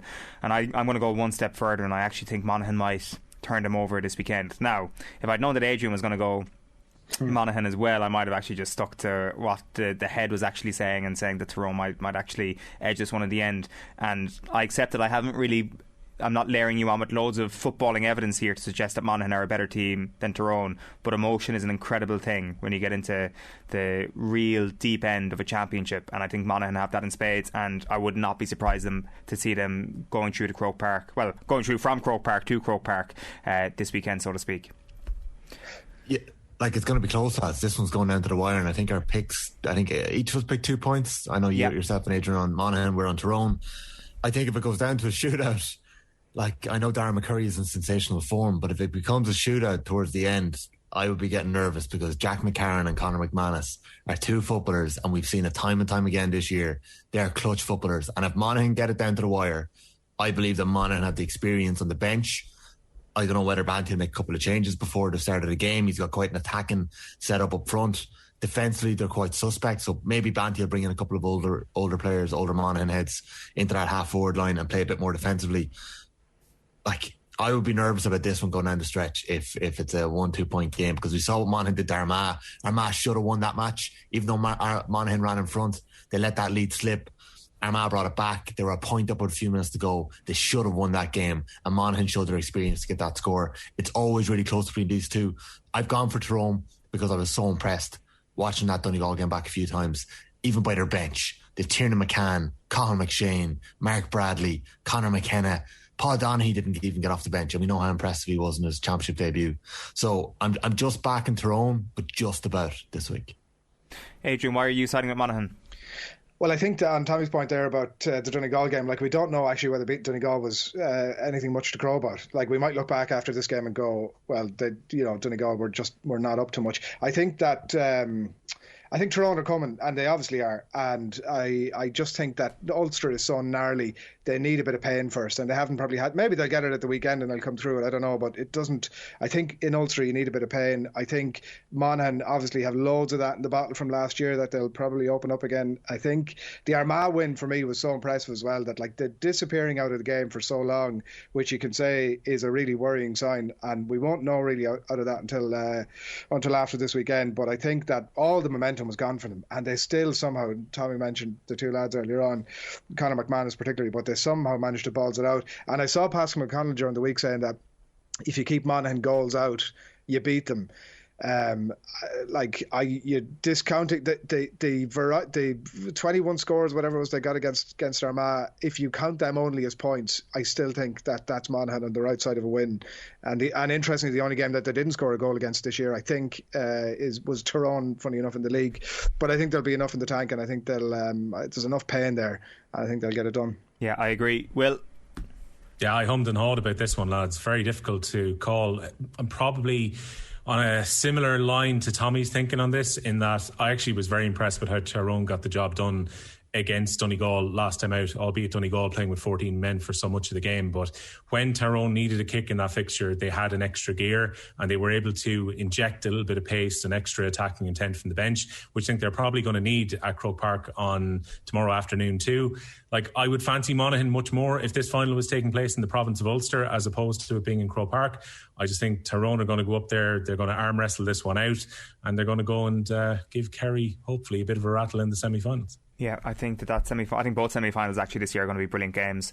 And if you have a look at the football predictions again, sorry, I'll just run through these. We don't necessarily need to do a whole pile of previews. We're all picking a healthy Dublin win. I think I've actually gone for the smallest Dublin win at 12 points, so I'll actually be hoping for Dublin to narrowly scrape by this one. I thought I was going big with 12, but not really. Adrian and Tommy both going for 13 and Will going for 15, so I think you know exactly what we're going to say with regards to that. Kildare, not the opposition that Meath were even, and then there's also the spread is 10 points on. The spread is 10 points, right? Okay. And then you take the Kevin Feely injury into account as well, lads. On this one, like, he goes down, hurts his knee against Westmeath. As Adrian be aware, the amount of chances that Kildare coughed up against Westmeath too. If they're that porous at the back against Dublin, I think Dublin win this at a canter. And there's a Dublin backlash coming at some point, lads, as well. And I was listening to Eamon Fitzmaurice on the Examiner podcast earlier this week, and he kind of made a connection between this Dublin team and Kerry in 2009, where Kerry were winning but only just. Now Dublin aren't just winning, and then when they got to Croke Park, they hammered the life out of Dublin in that quarter final. And I think that there is a performance like that coming in this Dublin team. Now Kildare that won't have the same, it won't be as emphatic as beating Dublin in 2009 was, but I think Kildare could be a big performance, and then Mayo unfortunately could be chum in the water for Dublin in the semi-finals, even though I think that we could be in store for a good last four. Owen Doyle is a massive loss as well, lads. He did his hamstring, I think, in that game, so he looks like he's definitely going to be out. Daniel Flynn had a couple of moments of magic against Westmeath, but I'd say he touched the ball, it was in the single digits the amount of times he touched the ball. He wasn't fully right. Luke Flynn is back for him, which is a big return, but like, I think you're right on. I think Dublin are angry. Okay, that is this week's Quick Picks. Absolutely adore them lads. I have unbelievable time for them, but they're a great bunch, but it's not acceptable. Just to let you know that the OTB Sports Olympic show is live from 5 o'clock across the OTB Sports app and the Off the Ball channels throughout the Olympics, as we bring you the biggest stories of the day and also take a look ahead to what's coming up. It'll all be brought to you in association with Indeed, who are proud to support Team Ireland at the Tokyo 2020 Games. Indeed believes the world works better when people are given every opportunity to unleash their true talents. #TalentUnleashed. Will O'Callaghan, you've got the latest on what's going on in Tokyo. Yeah, we've got medal number 3. Belfast boxer Aidan Walsh securing at least bronze this morning after he went through to the semi-finals of the welterweight division. He got a 4-1 split decision victory against Melvin Clare of Mauritius in the early hours of this morning. He'll face off against Britain's Pat McCormack in Sunday's semi-final. I liked on the TV, he was asked about his chances against McCormack, and he said, look lads, Pat McCormack has to face Aidan Walsh this weekend. So he's very confident of his chances of upgrading that to at least silver by getting through to the final. Kelly Harrington eventually having to wait a long time to get into the ring because of the draw giving her a bye into the round of 16. She's up and running with a victory, very comprehensive against Rebecca Nicoli of Italy this morning. No real trouble for the former world champion, and the top seed is now into the quarterfinals this weekend. If she wins that bout, she will also secure a medal. Waterford's Thomas Barr, I know you were chatting to Carl Denny about this earlier in the show, into the semi-finals of the 400 metres hurdles. The 29-year-old who was 4th in the event at the Rio Games was 2nd in his heat, but he faces a very difficult semi-final on Sunday afternoon Irish time. 3 Irish athletes didn't get out of their heats in the 800 metres. Nadia Power, Louise Shanahan and Shifa Cleric-Boutner failed to advance from their semi-finals. We do later this morning, a little bit after 11 o'clock, have our mixed relay team who are going to be in action in the 4x400s. That's Sophie Becker, Phil Healy, Killian Green and Christopher O'Donnell. Tom Barr was originally on that team but couldn't take part because he was in his individual race this morning. Great news from the golf in terms of Shane Lowry and Rory McIlroy. They've hugely boosted their medal chances today. Tied for 4th place as things stand. Still a handful of players who are out on course because of the delay due to heavy rain, I should say, and thunder earlier. But Lowry and McIlroy both 7 under par at the midway point, and they're currently 3 shots off the lead. McIlroy carded a 5 under round of 66. Disappointed to have a bogey on the last. Lowry went around 1 better in 65. That's a 6 under round for the former Open champion there. The Irish women's hockey team face a real uphill task to qualify for the quarterfinals. They will need a win against reigning Olympic champions Great Britain tomorrow if they're to get out of Pool A, and they'll have to wait and see what happens between India and South Africa too. Sean Dancer's team suffered a 1-0 loss to India, conceding in the last quarter, but they were under pressure throughout the game. Annalise Murphy won't be picking up back-to-back medals. Her chances of winning a medal in the laser radial sailing are over. The 2016 silver medalist was in 40th place, which is so disappointing after 2 races yesterday where she was first and second. She ended up in 18th place overall, with just the top 10 boats qualifying for the medal race. 3 more races to come tomorrow for Robert Dixon and Sean Wadilove. They're in 14th place overall in the 49er event. 2 top 10 finishes for them today. And in the football, lads, Bohemians manager Keith Long says he's loving every moment of their European adventure. They'll face PAOK in the 3rd round of qualifying for the UEFA Conference League after another win at the Aviva last night. Georgie Kelly found the net twice as Bows beat Dudelange of Luxembourg 3-0 to secure a 4-0 aggregate victory. Next up for Dundalk is a meeting with Vitesse Arnhem after the Lily Whites struggled late to win in Estonia. Will Patching scored in the 92nd minute to give Vinnie Perth's side a 4-3 aggregate win against Levadia Tallinn. Shamrock Rovers will also be in the 3rd round of qualifying for the Conference League. They're now 1 game away from potentially playing against some of the big European sides in round 4 and 2 rounds away from qualifying from the group stage of the competition. Shamrock Rovers in action tonight, top of the table clash in the Airtricity League. They go up against St. Pat's at Tallaght Stadium. Will O'Callaghan, great stuff. We'll chat to you again soon. It is 8:45 on this Friday morning. You're with us here on OTBAM. We'll be chatting to Alan Quinlan ahead of the second lines test in just a moment. But before that, Tommy Walsh joined Nathan on last night's show to pay tribute to Joe Canning after his retirement. It's a brilliant 20-minute chat, by the way, well worth seeking out on the OTB Sports app. Here's what Tommy said made Joe so great. Skill. This evening he was very fast. I always found Niall Gilligan was the same from Clare. A big guy, you would never say he was fast. He was like a rocket. I thought Joe was very, very powerful, fast. But the one thing that I'll come back to with Joe is skill. Going back to when he was like, if he was growing up now, he would have missed 1 or 2 county finals and maybe a Club All-Ireland because of the age. You can't play now with your senior team until you're 18 years of age in that year. He won a county final or 2 before he reached 18. He won a Club All-Ireland. And not everybody gets to do that. It doesn't matter what size you are. So, you only have to go back to his debut season, 2008, when he was marking the Rock. So you'd say, was it about size with Joe? Is that why he was able to get them scores? He was on Diarmuid Sullivan, I had him I think I had him number 1 in the hardest players that played the game. And he scored, was it 212 that day? 2008, Cork were in their pomp as well at the time, that great Cork team of the mid-noughties. So what would always go back to me with Joe is skill. Like sideline cuts, scored 27 of them. That's only a small thing. He scored, 4 sideline cuts in last year's All-Ireland semi-final. He scored 116 in a Fitzgibbon Cup final that they lost. They'd won it the previous year with LIT, but the following year they got to another Fitzgibbon Cup final. They lost. He scored 116. I think he scored another 4 sideline cuts. Look at the all-time leading sideline cuts in Championship hurling. He is 27. The next nearest to him that's playing still today is Austin Gleeson on 6. I was practicing since lockdown came in. I've been practicing sideline cuts and I still can't get 20 or 30 yards over the bar. So some lads have just this insane talent and then they back it up with years and years and years of hard work. And Joe did that. And yeah, brilliant stuff there from Tommy Walsh last night. You can catch the full piece back on our YouTube channel or on the OTB Sports app as well. We are turning our attention to rugby in just a moment. We've got Alan Quinlan with us this morning. Alan, how are you getting on? I'm very good. On yourself? All good. I thought come Friday morning we wouldn't have any more Rassie Erasmus stuff to talk about, but lo and behold, an hour-long video on Vimeo yesterday has sparked more headlines. This is getting out of hand now, isn't it? Yeah, it's amazing. I couldn't believe it when I saw it yesterday. The organised, detailed presentation from Rassie was incredible, I think, and it's making all the headlines now. Everybody has an opinion on it. The vast majority of people, I suppose, all the South African people online are sticking up for Rassie, saying he's right, and then people around Britain, Ireland, are saying it's terrible and it shouldn't have happened.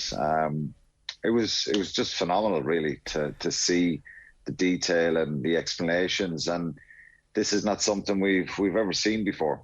That's it. It's truly unprecedented, and whether or not it's right or wrong or any of that sort of argument, Why has he gone to such lengths, do you think? Because he could make the points he was trying to make in press conferences in a more concise manner, a la Warren Gatland, for example, or a lot of rugby coaches. We've seen this all the time, Alan. So why has he taken this to a level we've never seen before, do you think? Frustration and mind games, I think. I think he's obviously frustrated with some of the big calls. Rassie's a very passionate guy, and you can see, if you watch Chasing the Sun, you can see his reaction in the press box, and he's so engrossed in what's happening. He's kind of playing every ball. He's involved in every tackle, every ruck. He's moving around the whole time. I think he's frustrated with some of the decisions, and I think he has a right to be frustrated with some of the decisions, first and foremost. And every single coach in the professional game tries to get feedback after games. If they lose a match and they're frustrated with decisions that went against them, there's a process that you, at all levels in the professional game, that you will try and get feedback, and you'll send in video clips and you'll question some of the decisions. The referees then have their own reviews with the referee managers, and they go through that. They do it here in Ireland, and for Pro 14 games or European games, Irish referees involved have that process with Johnny Lacey. It happens then obviously at the top level. Joel Juge is head of world referees. He'd review the referees' performances with the referee, and Nick Berry's would have been reviewed last weekend. I think the frustration was, and it was a bit unfair for Rassie to expect on Sunday to get all these questions answered and get these replies. That's why he said he went public with it, because he couldn't wait until Tuesday. It was too long, and I find it a bit far-fetched that he was basing his selections on some of these interpretations that he was looking for. Said he had a chat with the referee, which again is common practice at the top international level, where you get feedback from the referees pre-match, and things they're kind of don't want to see, things that are good in your team, and that's very, very common for both Warren Gatland and Rassie Erasmus to have met Nick Berry last week. But the frustration then for Rassie is some of the things that he said he would be watching and highlighting. He seemed to think that he didn't do that for South Africa. But Owen, you could pull apart every match at that level, and in the professional game, and find side entries, players going off their feet, 50-50 calls in scrums that could have gone the other way. You could have an argument to say that a guy's elbow was on the ground first and the penalty should have gone your way. And it's very, very common that coaches will air their frustrations in private in a manner that they'll present, and they'll question such and such a thing in the 17th minute and the 24th minute and the 60th minute. And it'll be that detailed, and it'll be sent through the channel to the head of the referees, whoever that is at the time. And they will reply with answers to say, well, look, you were right with this one, you were wrong with that one. And they'll try and explain it out to keep a little bit of continuity around it. Because rugby is very difficult to referee, again, because we all have a different interpretation. Some decisions are very, very clear-cut. But I think the ones at scrum time and at the breakdown are very difficult at times. Some guys are poaching a ball. Referee says he's on his elbow, he's not supporting his weight. You see a replay, and I know this from commentary, and I say, well, that's not the case here. I think it should be the other way. So I've lots of those decisions. So I think it's just born out of pure frustration and trying to put pressure back on the officials. So some international coaches will love this.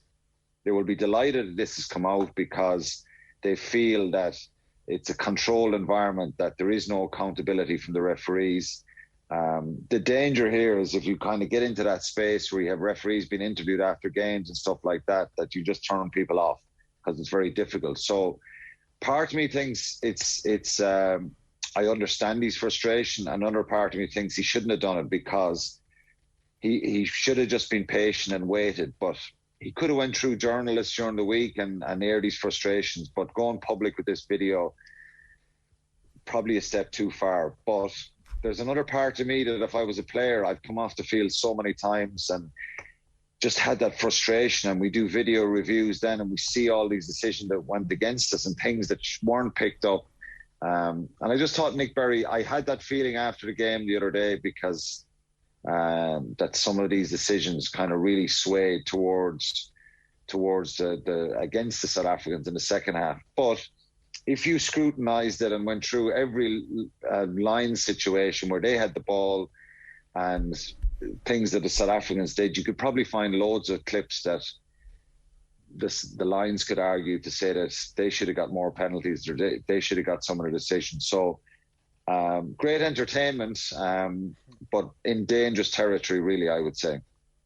It is great entertainment, and it's been brilliant for all of us watching on. I think it definitely gives an extra edge to the games and all that. But like the theory, Quinny, that it sounds like you subscribe to, which is this is just another version of the Warren Gatlin stuff from the previous week about the TMO. It's unprecedented, like what he's done to sit down and do this hour-long video, like you say, picking apart decisions that are 50-50 calls that some weeks will go one way and another week will go another some way. are not 50-50, some are about 80-20. Clear. You know, so clear. Clear argument. Some of them are like, look, yeah, I know you get that. Your point is 100%. Some of those things that he was talking about, Curry particularly coming into the side, tackling the player's leg, absolutely no question about it. But they're the sort of decisions that happen in a game, like you say, and sometimes they go your way, and sometimes they don't. They don't. But the unprecedented nature of the video, right, and like this hour-long sort of sit down. I mean, where is he coming from with this stuff? And like, is it in some ways, Quinny, looking at it, it feels like the unraveling of a man in front of our eyes. It's either that or it's like this guy is just an absolute genius. It's one or the other, yeah. But look, he obviously feels so strongly about this that there were certain things that Nick Berry said to him on Friday and that he just didn't apply that. And it's absolute frustration, I think. And he seems to just say, look, I don't care about the consequences here. This is, if you're being told one thing by a referee, and he doesn't apply that situation in the match, well, and then you can't get a response. Now, in Nick Berry's defence, he's building up to a test match all week. The eyes of the world are on this game. He does his match, has his meal, has a few beers or whatever if he wants. He's entitled to kind of have a bit of a downtime on Sunday. I saw some nasty comments online about a referee having a nap at 5 o'clock on Sunday. He may not have slept at all Saturday night. I've often been in a situation where I played a game on Saturday evening. It's very difficult to sleep.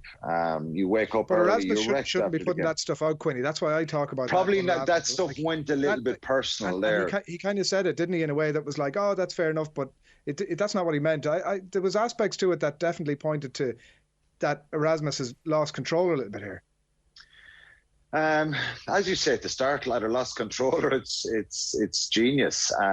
Look, I know World Rugby are not going to be happy about it. It's not the done thing. But there's another part of me, Adrian, that says, and you know, Johnny Lacey's one of my best mates and he's a referee, and I always respect his opinion on what should or shouldn't happen around these things and protocols. You know, I've great time for Joe. He's head of World Rugby now, and but Joe, if he was honest and openly admitted, he probably was close to being vocal on some of this stuff, or wanted it some of the times, because I remember chatting to him at times and watching Ireland games and just been incredibly frustrated myself if I was involved in commentating the game with some of the decisions. So there's a danger that's, referees are telling you one thing and doing the other, and that's where it's come from with him. So look, I don't think it's the end of the world. I think maybe it'll create a debate around these channels and maybe a bit more accountability.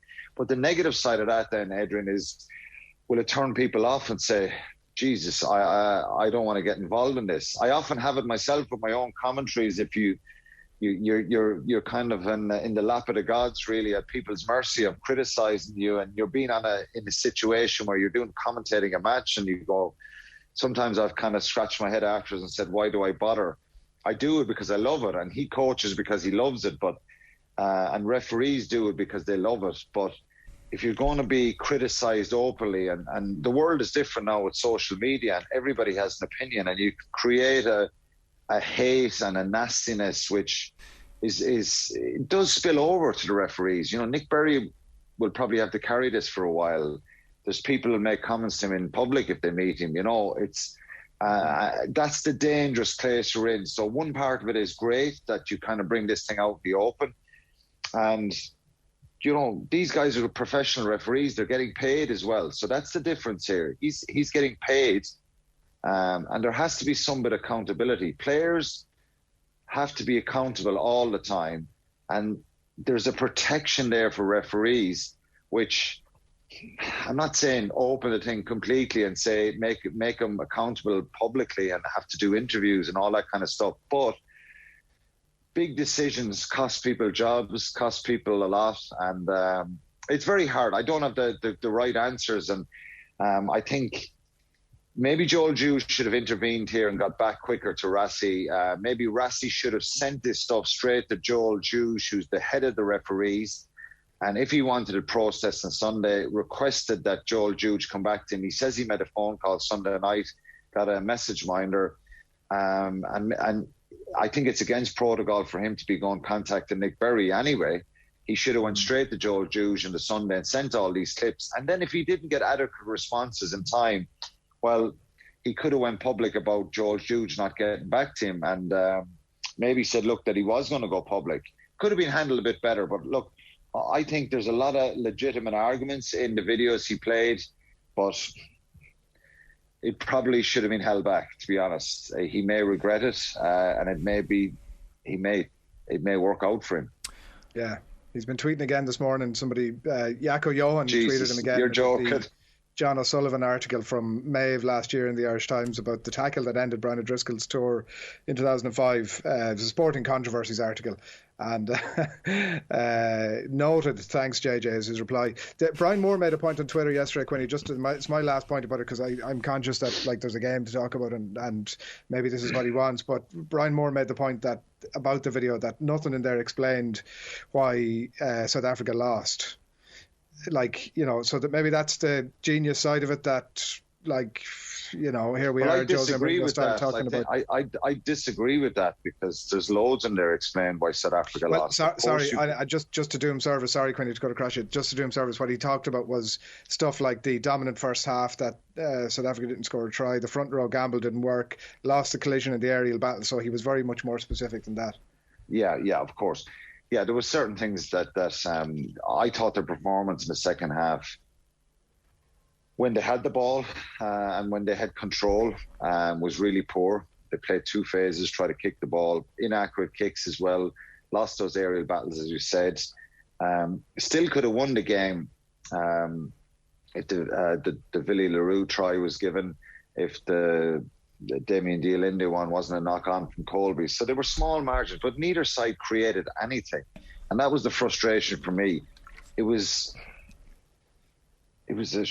For me, it was just an unbelievably disappointing game to commentate on and be involved in and to watch. But I wasn't surprised. And don't be surprised on Saturday if you see more of the same. Arm wrestle, confrontational, players smashing each other, and loads and loads and loads and loads of kicks. And I would have just loved if South Africa had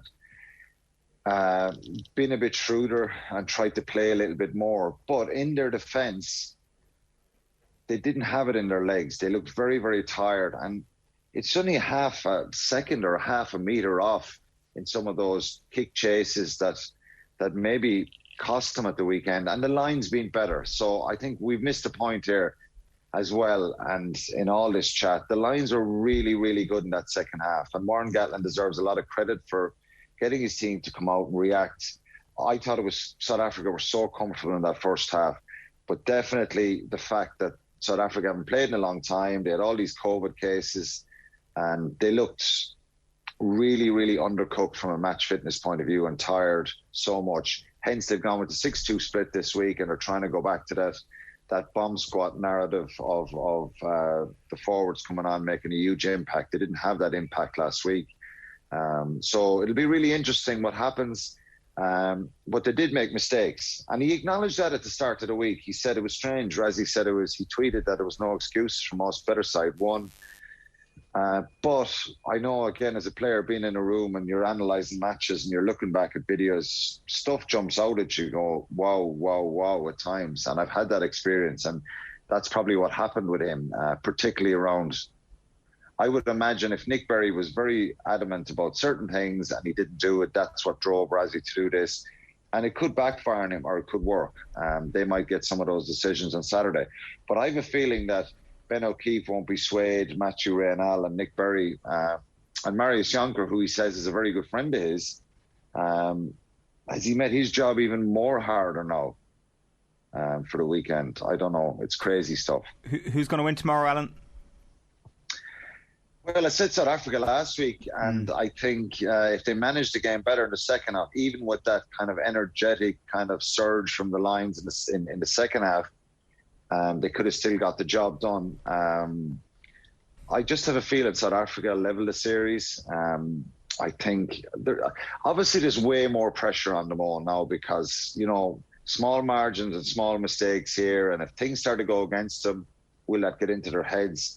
But I just think you're going to see a real aggressive surge tomorrow. And, you know, historically, you know, in 2017, New Zealand kind of out-muscled the Lions in that first test, and then there was a great response. So we're going to get an inevitable kind of surge of passion, fire from the Springboks. And I just think it might get them there.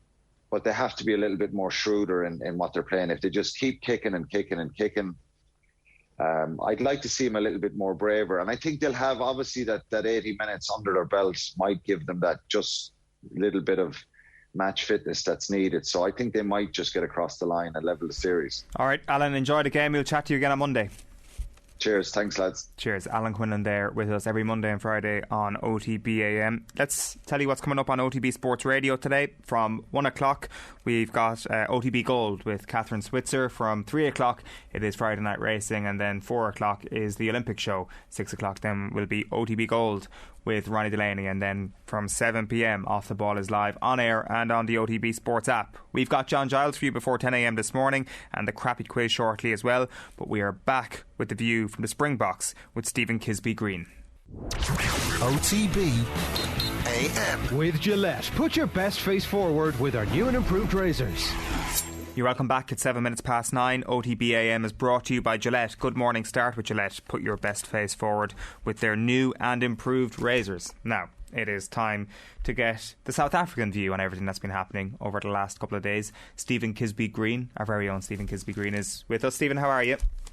How's it, guys? How's it going? All good, all good. A massive reaction to you setting the scene last week before the first test, and tensions started to get a little bit high over the course of the last week. Tensions that perhaps you stoked seeped into the Springbok camp, and all of a sudden your beloved director of rugby is here in Vimeo giving us a 1 hour breakdown of what went wrong last week. What the hell has Rassie Erasmus done here? It's a mark of pure genius, if you ask me. I think he's, regardless of whether or not you think it's the right thing and whether or not you think his calling out the referees is right or not, it is the perfect distraction. It is exactly what this Lions tour needed, if you ask me. Why do the South Africans need a distraction? Are they not world champions? Should they not have the confidence to say, we don't need any sideshows like this? Well, see, the thing is, they're not the same team that won the World Cup in 2019. And I made the mistake last week of thinking that they were based over that SAA performance. This is a team with a head coach who's never head coached before, coming into his second, now his third test match ever. It was supposed to have another one before that, and then the second Georgia test got cancelled. So he's not necessarily the best in terms of managing the media in these amazingly crucial, huge, high-pressure scenarios. Then you've got Siya Kolisi, who was coming into the series on a little bit of poor form, gained a little bit more form when he moved to the Sharks, but still wasn't in his top form. You've got the likes of Jasper Wiese, who's starting his first ever test match, and he didn't need that extra pressure on him coming into this incredibly crucial, like the series is on the line type of thing. So to take all of the media pressure, I mean, all those things are coming into this final, this what feels like a final test match for the Boks. It's not really; it's only the second. But it kind of is, because it's a do or die match, and yet the only thing we're talking about is some guy some random guy on Twitter who may or may not be Rassie Erasmus, and then Rassie Erasmus going literally out of control and doing the thing is, Rassi's never out of control, though. I don't think. Yeah, he's never given the impression that he does anything that he doesn't want to do. Exactly, and that's why this has been all so very strange, because if this was anybody that wasn't Rassi, you might have said, well, this is just crazy. And I don't think we've ever used that adjective to describe Rassi Erasmus. He's been one of the most... He's certainly been ruthless behind closed doors. He's been cold, I'd imagine, plenty of times. But this unhinged nature we haven't seen before. And I think the madness, there's a method to it, is what you're trying to say this morning. But I'm hearing a lot of excuses there, Stephen, in terms of why things haven't gone so well. So a rookie head coach, a captain maybe who's undercooked. I mean, he's coming up against a test captain whose shoulder was out of place there only a couple of weeks ago. Is there not any sort of...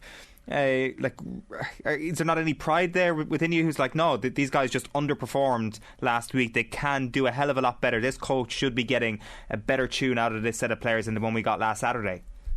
No, I think you misunderstood. Those weren't excuses. Those were reasons why the Boks would be under pressure. The Boks bottled it in that second half last week. And to be honest, I didn't think they were particularly impressive in the first half either. They just were better than the Lions. And the Lions improved drastically in their second half. But again, as I think Alan Quinlan mentioned as well, it was not a great test match. It was tense, sure, but it wasn't the best. It wasn't what we were looking for. It wasn't what we were hoping for. And the Boks know that they need to improve. They know that wasn't their best. And the distractions from Rassi, who's not in really... I don't really know the structure of their management setup at the moment, but Jacques Nienaber is the head coach, so he will be doing most of the one-on-one sessions. So Rassi can take the distractions away and lure all the media away and let the Boks just carry on and do their thing. And that's the thing. What they need, they don't need people interrogating them on every single thing this week. They just need to buckle down and improve. He might be doing all that sort of at the expense of his own. I mean, I don't want to overstate it, but not quite his own career. But I mean, this is going to be, if Springboks lose this weekend, Stephen, this is going to look really bad on Erasmus. I think it's going to look bad on Erasmus no matter what happens. It's as Alan Quinlan mentioned earlier, it is unprecedented. It is not something that you would do lightly, but at the same time, it also stirs the pot. And a lot of people have been saying that we've needed something like this with referees for a while. I'm not saying that every referee decision is wrong. Of course not. And most matches, there's always going to be that little bit of 50-50 calls going one way or the other. But there has been a trend where big decisions have been made and nobody's been held accountable to them. And so I don't necessarily agree with what Rassi's done personally. I think it's a mark of genius. I think it's absolutely brilliant theatre, but the way he's publicly calling out might not be the best thing for the game. But just to get those questions and stirring those pots about how we look at getting referees to be held to account, I think that was needed. So Rassi might have sacrificed himself. Rassi's effectively made himself a martyr in this series. Yeah, I just think you do all of that away from the heat of battle, like just doing it in the middle of. Maybe maybe it's an absolutely calculated market genius. But look, we'll move on to talk about the game. But I do think that I think that if the Springboks end up losing this weekend, I think that I don't know where he go. Where does he go from then? Like if somebody comes in from the side and doesn't get penalised from the line side, if Tom Curry comes in again and hits somebody in the leg when they should be hitting them higher up. Where does he go from here? Like, it's the red button for me. I just think that if the Springboks lose this weekend, and I actually think there's every chance that they won't, but if they do, there's a chance that this leaves a very dark stain on his career. Yeah, I agree with you there. It's going to be. I mean, next week will be more interesting than this week, and this week has been. I can't even really remember that it was that was only 6 days ago that we had a test match. Like, how long has this week been? Well, we haven't been able to talk about the rugby, Stephen. That's the difficulty. We've been, he's been tweeting again this morning. He's at it non-stop, keeping us in entertainment. And like we're bread and circus, we're like Egypts. We're falling for it. We're like the seals. Sort of give us a little bit more fish there. We're keep it coming. We are sort of lapping it up, obviously. there's nothing else really to do. I mean, again, it's the mark of brilliance because Rassie doesn't want the media talking about how poor the Boks were. He wants to talk about, the referees, or he wants to talk about me, or he wants to talk about Warren Gatland putting pressure on Marius Jonker. He's trying to avoid how bad the Boks were. Are we going to get like a more entertaining fare from South Africa? Are you going to at least entertain us this week in any shape or form, Stephen? Hopeful. The inclusion of Wiese is interesting to me. It sort of goes in. We're looking to play a little bit more like we played in the World Cup final as opposed to the World Cup semi-final. That another thing is what gets me is a lot in the Irish sort of analysis of South African rugby is they do one thing and one thing really well, and yet if you really look at the performance between the semi-final and the final, they weren't exactly the same. And it looked like they were trying to do more of the running rugby in the second half in the first test, but they just ran out of steam. They just had no fitness. I think they're going to try that again this week. If they win, if they dominate physically in the first half, then in the second half they're going to open up wide a bit more. But I don't think they can fix fitness in a week. So they're going to try it. Maybe try spread out a bit wider earlier. But I don't know. It's going to be. I'm expecting a little bit more like what we saw on Saturday. All right. Well, Stephen, enjoy it, and thanks a million for being with us this morning. Cheers, lads. That's Stephen Kisbey-Green, resident OTB Springbok nut. We'll be checking in on him again next week after the Lions go 2-0 up, of course, which is going to be good. It's going to be an absolute cracker of a game tomorrow, regardless. Personally, I absolutely love the brutishness that we saw last week. I think that there are such high stakes that you don't necessarily need entertainment from the game in the traditional manner that entertainment is usually dished out. I think the intensity of the battle is enough entertainment for us. And a reminder as well that as part of all of this and as part of the 9 matches we are broadcasting from the British and Irish Lions tour, South Africa and off the ball, we will be bringing you live commentary of Saturday's second test against the Springboks. Brian O'Driscoll is joining Neil Tracy for commentary with Keith Wood on analysis also. And our Lions coverage is brought to you in association with Vodafone, lead partner of the British and Irish Lions. At 16 minutes past 9 on this Friday morning, it is time for the crappy quiz. Chris Martin. Oh, you're kidding me. September. Kyle Lafferty. Are you joking me? Is that right? I know it's not right. Anybody else? Leash, was it? Like, that is one of the most stupid questions. Darius Vassell? Seriously, you all need to just stay quiet. This is getting really annoying doing this quiz. What is going on here?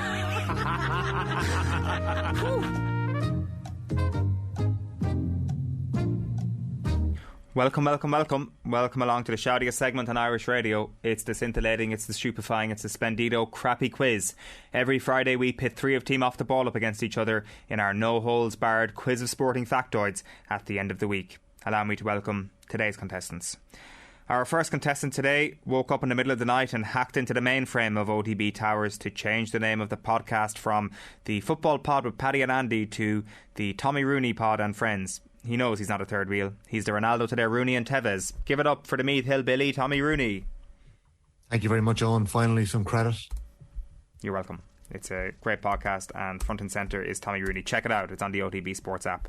Our next contestant today is heading for the Department of Sport this afternoon to throw prawn sandwiches at the Minister in outrage over the news that there will be no free tickets and no corporate boxes at Dublin versus Mayo in a few weeks' time. We didn't go through 16 months of pain for this. Give it up for the beast of Ballyhaunis, Nathan Nate Dog Murphy. No corporate boxes. What's COVID got against corporate boxes? I don't know. I'm doubly vaccinated. I just got my second vaccine yesterday.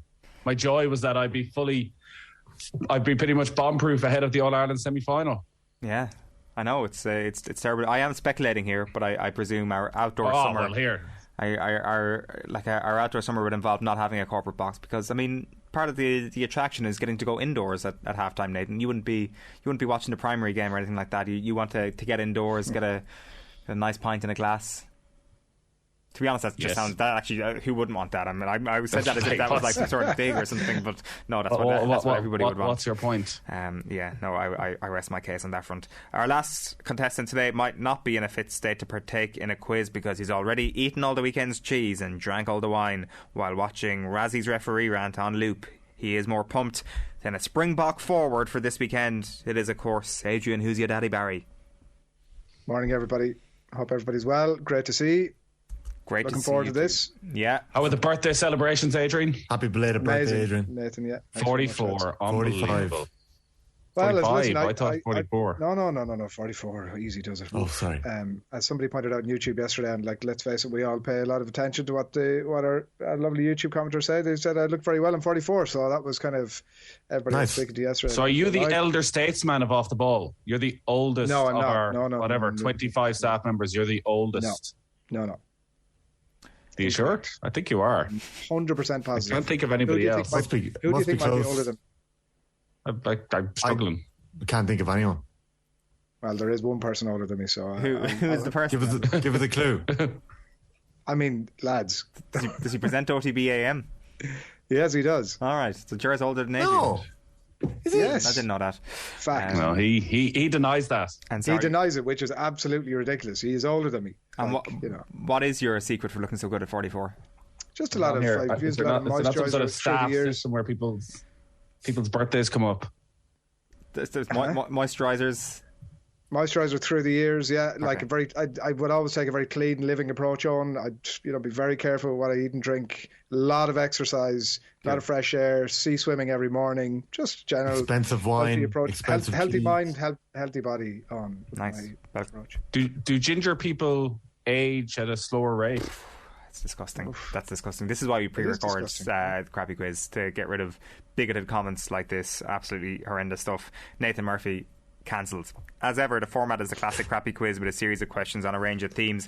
Then it's on to the slip and slide of trivia, which is the rapid fire round. You can podcast the Crappy Quiz on otbsports.com or the OTB Sports app, and if you're watching on YouTube, make sure to click the thumbs up. Please send any questions you have to us via postcard to Crappy Quiz Quizmaster, Off the Ball Towers, Marconi House, Diggs Lane, Dublin 2. Round 1 is the boring questions round, never multiple choice.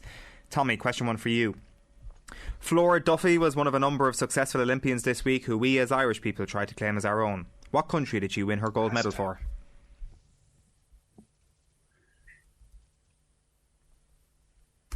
You see, the great thing about Tommy's absolutely screwed at the quiz these days at anything topical, because unless it's to do with the football pod, Tommy has no interest. The Olympics have passed him by completely. And I wouldn't mind. This is the one of the most spoken about things of the week. I know, and I feel like it's not as obvious as it in my head. Is it Germany? Oh no! Bermuda, Tommy. Bermuda, their first gold medal. That's very, very poor. Very poor.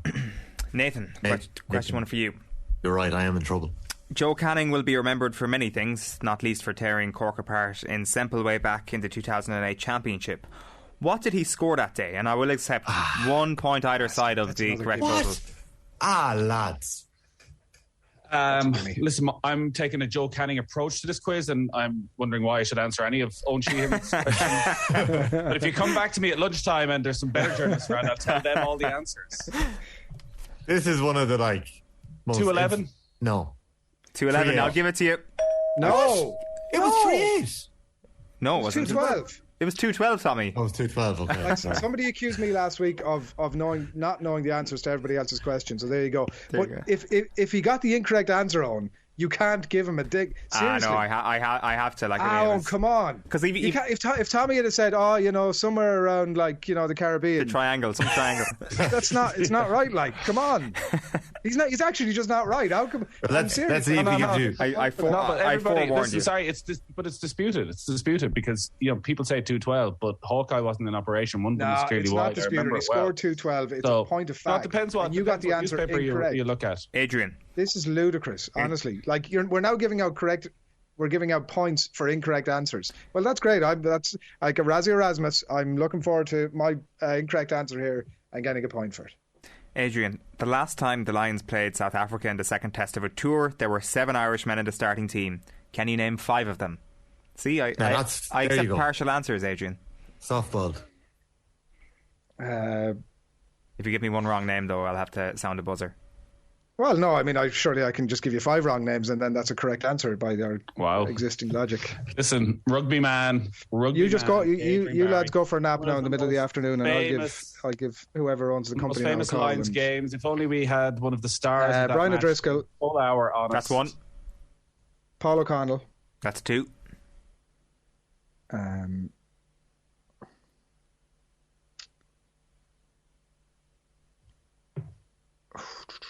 Rob Kearney. That's 3. Brilliant performance that day. 12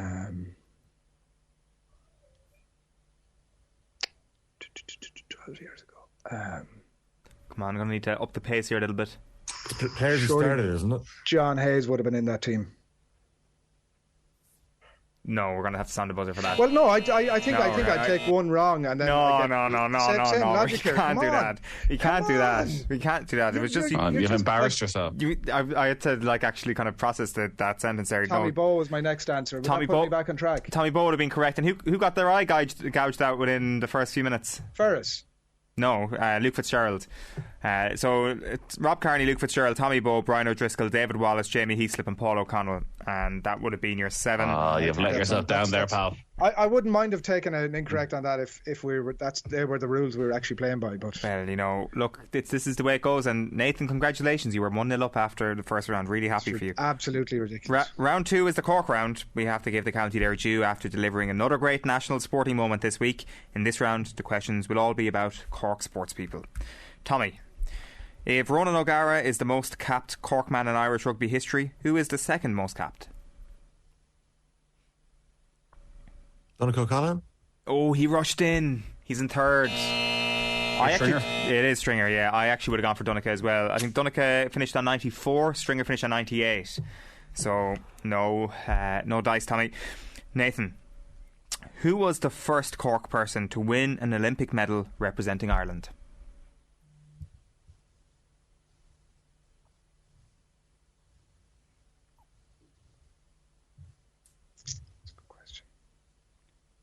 I don't think he even made the shortlist for Boog's Mount Rushmore back last year. Listen, Tommy, will you zip it?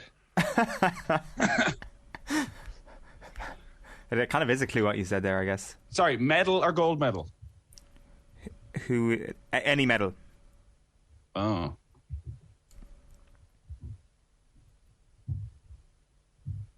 Anytime now, Nathan. Well, the question has just changed in the last couple of seconds. It has not changed. Really he was the first Cork person to win an Olympic medal representing Ireland. What other country would they be representing?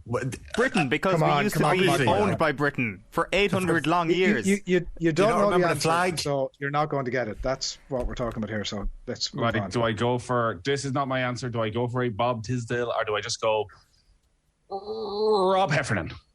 It's not Rob Heffernan. Sure, Sonia won a medal before Rob Heffernan. Oh, Jesus. Pat O'Callaghan is correct, yeah. I didn't think Pat O'Callaghan was from Cork. Yeah.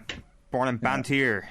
Jeez, come on, Adrian. You're some boy. So I'm just putting. Somebody said last week that I don't, despite the fact that I always say I can get everybody else's questions right, not my own. I'm just putting that to bed, Tommy, this morning. Did you have Stringer? No. Adrian. Did you have Stringer? Adrian, who was the last Cork person to win an Olympic medal before Paul O'Donovan and Fintan McCarthy on Thursday morning? Oh, Jesus. Go again? Who was the last Cork person to win an Olympic medal before Paul O'Donovan and Fintan McCarthy on Thursday morning?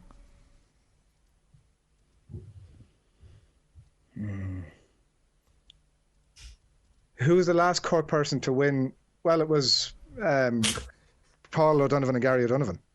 No, it wasn't. It was Emily Hegarty on Wednesday morning in the women's four. Oh, that was nasty. Oh, that was gnarly, Tommy, wasn't it? Like, that's there again, you see? I'd be upset with the quizmaster and his officiating for that one. That was cheap. No, that's very difficult. I'm getting a different level of question here. I really am. They're literally plastered all over the front of all the papers before them. And Cork having another rower to get us off the mark with the bronze medal 100%. On Wednesday. Yeah. Round 3 is another Olympics round. I didn't give this round a name. Tommy, question 3 for you. Which of the following Olympic sports did not originate in Japan? A. Taekwondo, B. Judo, or C. Karate?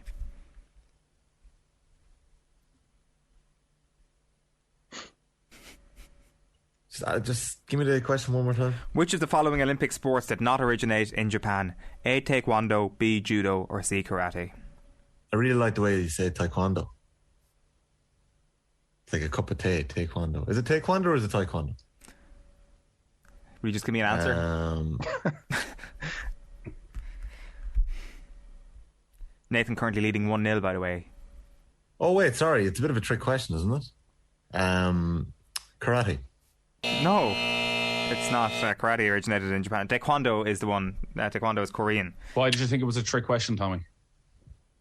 Because karate was obvious. He thought it wasn't an Olympic sport or something, I'd say. Or something along those lines. It is now. It's back in the Olympics. Nathan, which of the following words is not included in the Olympic Games slogan? A. Faster, B. Higher, or C. Further? Further. Correct. When I read that out loud, that was actually quite easy. Honestly, is this some sort of softball? Are we getting set up here, Tommy? I'm not gonna lie, I didn't read that. I didn't read that. Set up to lose again. Faster, stronger, further. What the hell? By the way, Adrian, I'd argue I've had pretty easy questions. Where's Phil Egan? I got up early this morning in the expectation I'd get to take Phil Egan down a peg or two after the nonsense I had to watch. You left your pajamas t-shirt on you and you threw yourself in front of the camera. After I had to watch. Don't stand up, Nathan. Phil is on his holidays. I'm wearing pants for once. Adrian. Phil's on his holidays. Adrian, how fast was Ben Johnson's disqualified world record at Seoul 1988? Was it A, 9:59, B, 9:69, or C, 9:79? 9:69. Oh, he jumps in beforehand. 9:79. It's 9:79, Adrian. I thought it was 9:69 before you said a word, so I couldn't. Adrian, you can only blame yourself. Adrian, you're humiliating yourself. Think about Olympic events, right? You have to go faster, obviously, in races. You have to go higher in different events. Where do you have to go further, Tommy? Makes no sense. Javelin, discus, shot put. Yeah, I can't. I can only look at myself, Adrian. I can't be looking at other people's performances. Here we go. Here's the football pod nonsense coming out again. Round 4. Round 4 is the Fun Free Magic. This is a disgrace. It's just so awful, the excuse making. Right. This is the Fun Free Magic number round, and it's certainly been a fun free quiz. Contestants get 3 points for getting the number exactly right. If no one manages that, the nearest contestant who doesn't go bust gets 2 points. The second closest gets 1 point. I'm going to state that we can only accept the answer that's written on your paper. I'm also going to have to ask for your pens once the music ends. So if you don't mind, give us the following number. The number of consecutive All-Ireland football championships that Dublin have won in women's football at the moment, plus the number of years between the previous defeat and last week's defeat for the men's USA basketball team at the Olympic Games, plus the number of points Dublin had to spare in their win over Mayo in the 2020 All-Ireland football final, plus the number of goals Raheem Sterling scored at Euro 2020. Your 30 seconds expire when Sinatra sings Bright Shiny Beads. So the number of consecutive All-Ireland championships that Dublin have won in women's football, plus the number of years between defeats for the men's basketball team for the United States at the Olympics. So they lost last week. How many years was it since their last defeat? The number of points Dublin beat Mayo by in the All-Ireland last year. And then how many goals did Sterling score at Euro 2020?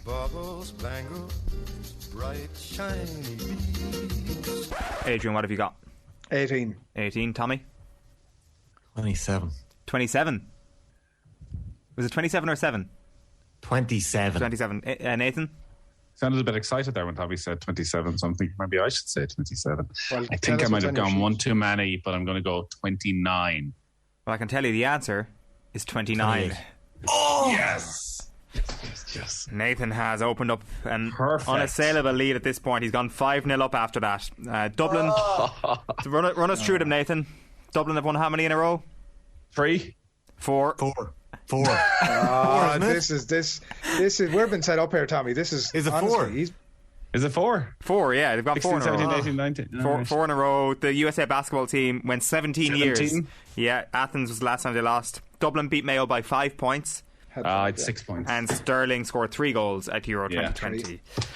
That's where I thought I'd 29. We are on to the God, finals. I'm beginning to understand the Razzie Erasmus mindset now.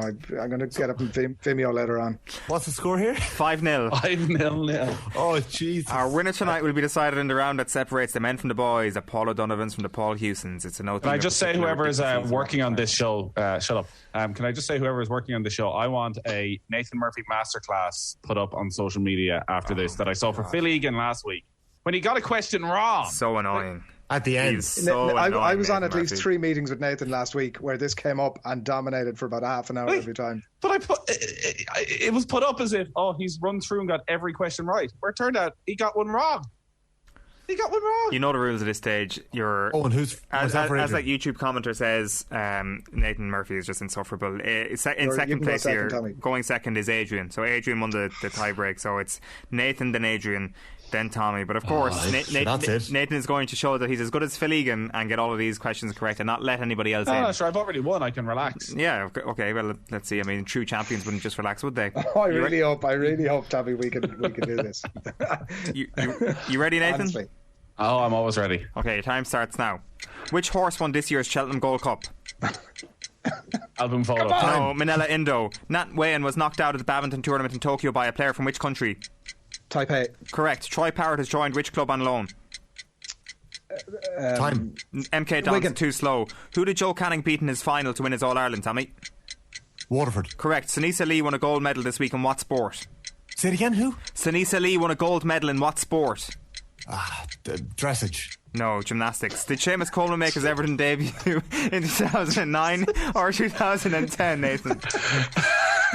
Dressage. 2009. Correct. That's what they call it to me. Dressage. Nathan Murphy wins again. Congratulations, Nathan. What a sad little life. What was the last question?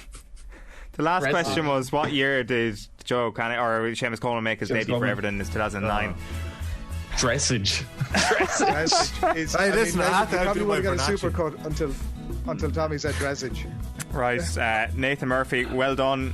We'll get Phil Egan back with you when he's back from holidays. That has been the crappy quiz. Thank you so much for putting up absolutely no fight whatsoever, Tommy and Adrian. But thank you for taking part all the same. Our YouTubers will know. OTB AM brought to you by Gillette. Good morning, start with Gillette. Put your best face forward with their new and improved razors. You can stay tuned to OTB across the day. There is so much coming up because we've got on OTB Sports Radio. We've got Friday Night Racing from 3 o'clock, the Olympic show from 5 o'clock, and OTB live on your radio from 7 o'clock. On Saturday's OTB, we'll have the latest from the Olympics. There's live commentary of the Lions' second test with Brian O'Driscoll, plus updates and reaction from the hurling and the football. On Sunday's OTB, Paddy Andrews is at the Leinster final for us. The Sunday paper review will be on, and there's all the latest from the Olympic Games as well.